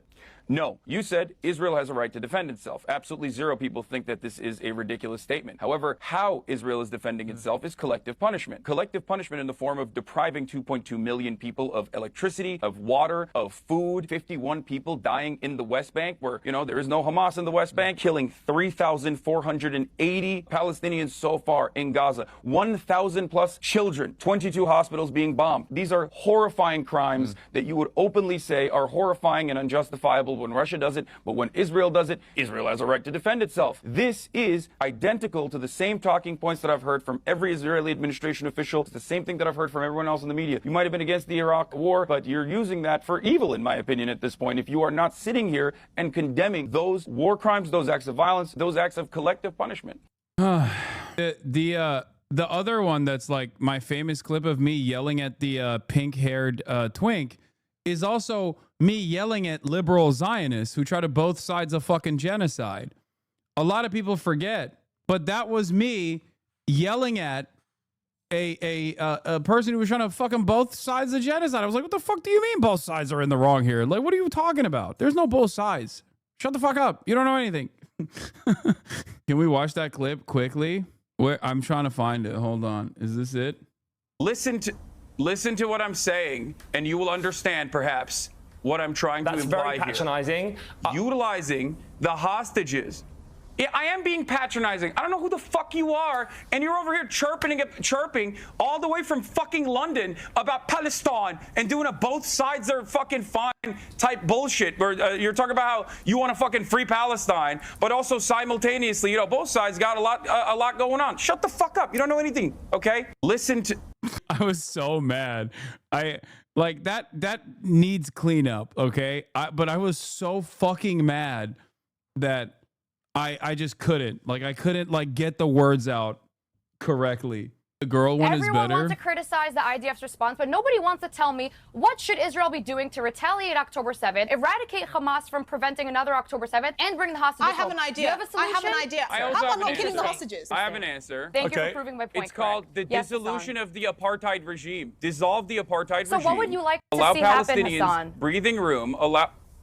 Do you not understand the English language? Dissolve the apartheid regime. You need a Xanax, first of all. You need a Xanax. They had a chance to rebuild. You need a Xanax. You need a Xanax, first of all. Shut the fuck up.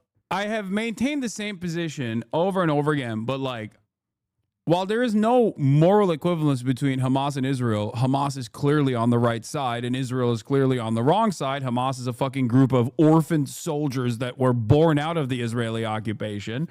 Okay, whereas Israel is the most powerful nation in the fucking region, backed by the most powerful nation on the planet with nuclear arms, and is currently doing a genocide. Imagine if I was fucking rocking the Al-Qassam Brigade's banner on my head while talking on Piers Morgan. I would go to prison, okay? But she gets to wear the IDF dog tags. How come she gets to wear the IDF dog tags? Those ugly ass fucking dog tags. I hate them. They're so large too. But they spent the last 15 plus years crying that they don't have enough land because there is never enough land for them instead of rebuilding civilization. Has just build not terrorist allowed tunnels to keep Palestinians hostages in. to have a nation state that they deserve by international law since the inception of the Israeli nation state. The fact that you brought up the last 15 years as Palestinians crying is disgusting. Oh, I have one more question. You are a disgusting little monster who thinks that not offering contiguity to the Palestinians in the form of a state is just simply Palestinians crying. You need the Xanax. That's the same chick that pursued I Show Speed. And then I Show Speed was like, oh, she works for the Israeli state, free Palestine, and then unfollowed her. It's a lie, as is a large part of what he's saying. Had Israel wanted to kill all the Palestinians, that's what genocide. She recently went on Tim Pool and said she thought you were 21 years old. Wait, what? How was he, 30? Oh, so he's not that young. I thought he was I don't know how 20. old he is. Yeah, I swear to you, I thought he was 21. How old is he? Because that's how he acts. No, he's not 21. I literally thought he was 20. He's not 21. This guy is a Hasanabi head, dude. My biggest dick rider of all time. That's the one, right? That's That's the one who's like constantly talking about me on the Tim Pool show. 21. I literally thought he was 20. He looks like a. Never mind. I'm not even gonna start. Oh, what was she gonna say? Hey, yo! Listen, this is why I always say there's one thing you can't deny. All my fucking haters, they all hit the same bar. Stupid, sexy Hassan. Oh, I hate him. I hate how hot he is. Oh, he just fucking looks a certain way that gets me going. Oh, he's so young and hot. Let's get his actual Giving him age. too much attention. We're giving this guy a big shot. He's getting big promotion here in St. Yeah, seriously. Yeah. Oh my God. All 63,000 of these fucking views, man. Thank you, Tim. All right. That actually means there would have been many, many, many more deaths in Gaza. Each time Israel launches an air raid, we hear of the Palestinians saying 24 people have died, 30 people have died, and I'm sure many of them are civilians, but I'm also sure that the Air Force going in against these targets is attacking Hamasniks. We never hear from the Hamas how many of their people are being killed in these strikes. All we hear about and all we see on television is dead babies and dead women. They never show grown male, army-aged males being taken out of these ruins.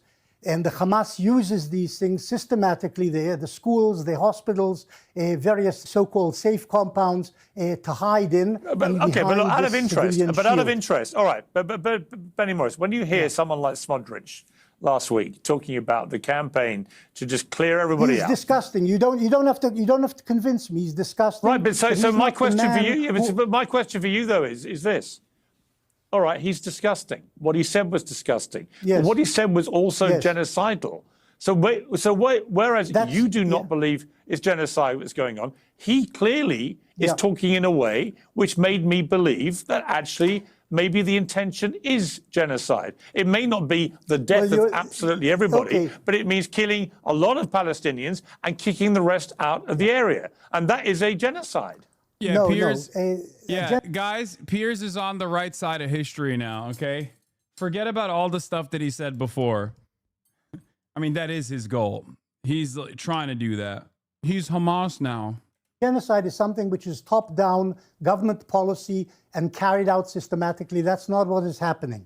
He is definitely, some of his speeches are genocidal. I don't know what he means exactly. And there are other ministers who speak like him, and they shouldn't be doing that. And they may even have a genocidal mentality, but they do not control government policy, and they do not control what the army is doing. That's done by the generals, and unfortunately, in my mind, by a man called Netanyahu, who's totally corrupt and incompetent. Yeah, okay, we bring in Norman Finkelstein. It's got nothing to do with, but it's got nothing to do with genocide. Well, I think you're getting perilously close. Yeah, Benjamin Netanyahu might be saying genocidal statements, but and all these other politicians in the government might be saying genocidal statements, and that Israel might be doing war crimes that might be considered a genocide, but don't say it's a genocide. It's not a genocide. What is it then, man? You basically spelled it out. Can you imagine doing the ICJ prosecution like this? Listen, you don't get it. It walks like a duck, it quacks like a duck. I mean, it's just not. Just take my word for it. It's not. To agreeing with me, Norman Finkelstein. I mean, the bottom line is, if it sounds from the rhetoric like a genocide, if the actions on the ground are becoming increasingly genocidal, if there's no other plan being put out there for what happens to Palestinian people other than many more will die and the rest will be thrown out of Gaza, I don't know what else you end up calling this. I listened to that doctor. I didn't hear somebody that I felt was a Hamas sympathizer or propagandist. He went out of his way to say he wasn't. He's just a liar. He's a liar. Well, he's a liar who's lost 78 members of his family. So, I mean, Norman Finkelstein. Maybe it's true, and I agree, and I feel sorry for him, but they're caught up in the bad situation where Hamas controls the population and is willing to sacrifice as many civilians as they can to win world support. Well, which is exactly what Israel's also seems like they're prepared to sacrifice. Norman Finkelstein. Well, thank you for having me on the program, and I hope that you'll hear me out. Is it a genocide? Well, as you know, Piers, from the first time I appeared on your program many months ago, I said it was a genocide. I said it was perfectly obvious when October 9th, the then Defense Minister Gallant said, we're not going to allow in any food, fuel, water, or electricity. Well, for a hermetically sealed population, that's a genocide. When the head of state, Mr. Netanyahu, compared the current situation with Amalek and invoked the biblical reference, it was clear, as the Israeli human rights organization B'Tselem put it, that he was talking about genocide. Now, in the 19 months that have elapsed, there have been adjustments in Israeli policy due to external pressure.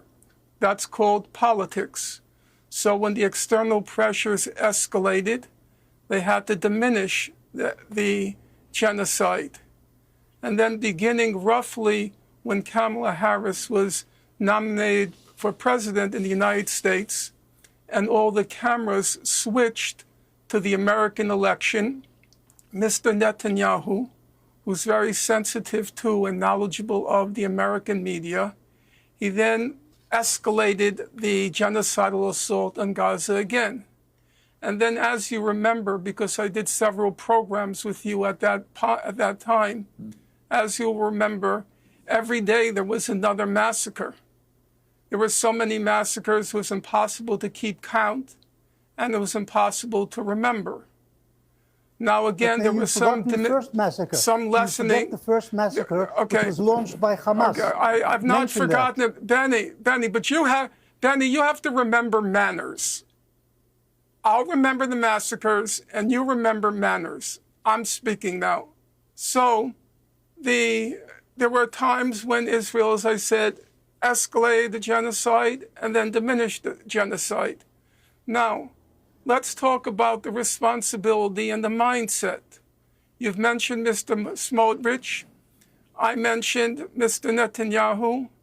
There was also several others whose names have constantly come up. Obviously, Defense Minister Gallant, who was indicted along with Prime Minister Netanyahu by the International Criminal Court. But it's not just the leadership. It's not just the leadership. The most recent poll showed that fully 1/2 of Israeli Jews, we're talking now about the population, fully 1/2 of Israeli Jews believe that Israel should conduct a genocide in Gaza. That's what the poll result showed. 82%. That's a lie. That is a lie. I know, Benny, everybody's lying. There's but never been a poll about supporting genocide. Mr. This is nonsense. Benny, you're purveying lies. Okay, Benny. What is that poll, Norman? What is that poll? What is that poll, Norman? It seems a very important poll. What is that poll you're referring to? It was a university, if my memory is correct, it was a University of Pennsylvania poll. It was reported everywhere.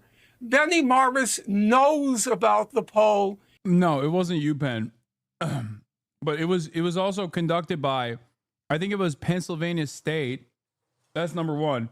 And secondly, the poll was conducted by a reputable Israeli polling organization that conducts all of the Israeli polls. It is a lie. Beta Wolf. It is a lie. No, you can't say it's a fucking lie.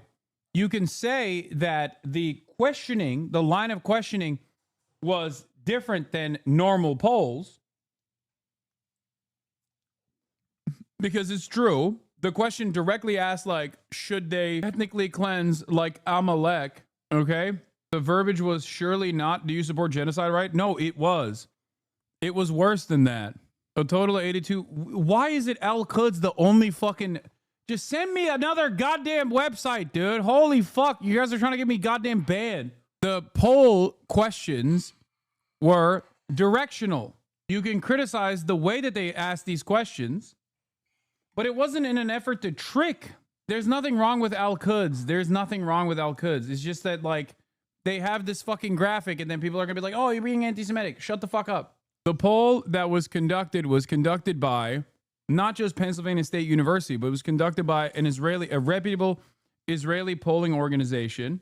Okay. And not only that, but also, and I don't like that everyone keeps saying like, oh, it's a fucking, I mean, Haaretz only wrote it in Hebrew. Oh, geocartography. Yeah. Israeli polling firm Geocartography on behalf of Penn State University. And the questions were directed as such.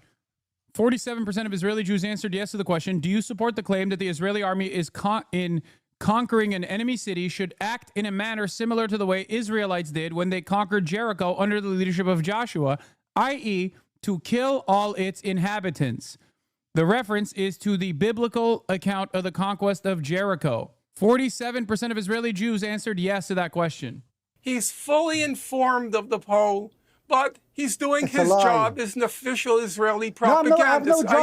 I don't like this government. Benny, I'm not their spokesman. You've reduced yourself. Mr. Benny, you've reduced yourself to the level of a Holocaust denier. It's a real shame that you have sunk so low. But allow me to continue. The polls show that 82% of Israeli Jews, 82% support a forced expulsion from Gaza. That's not the same as genocide. Population. That may be true. That may be true, but that's not. Dude, Benny Morris is such a unique figure because he always has this like incredible. He'll take like an incredible claim that the average person would look at and go, this is the most insane thing I've ever heard in my entire fucking life. What are you saying? And he'll be like, yeah, this happened, but it's good and it must happen. Like, I've never met someone who is this delusional to the way he is received by others. He'll just be like, listen, you don't understand. Yeah, 82% of Israeli Jews want permanent ethnic cleansing. Yeah, but that's not genocide, you know? That is psychotic. No care or consideration for how that looks at all. Genocide. Where did the polls say that? What? Benny is right. They didn't say I support the genocide of Pallies. Beta Wolf, you are a 44-month subscriber. The wording I already gave you. You heard the wording and you went, oh, it's not the same. Like, dude, it literally says, should they kill all of the inhabitants of a fucking enemy city? What do you think the enemy city is? Why do you think the invocation of the word Amalek is significant and is being used in the slightly autistic with it? No, dude, this is not about autism. This is being fucking either obsessively obtuse. No, this isn't right after October 7th. Why are you trying to fucking defend it? No, this poll was fucking conducted recently. What the fuck is going on? Yeah. This was the article that was written. Yes, the transfer of 82% of Jews yes, the transfer. 82% of Jews in Israel favor deporting Gaza residents. Okay. The poll was conducted in the last couple of months. Or in the last couple of weeks, sorry. Damn, this guy's good.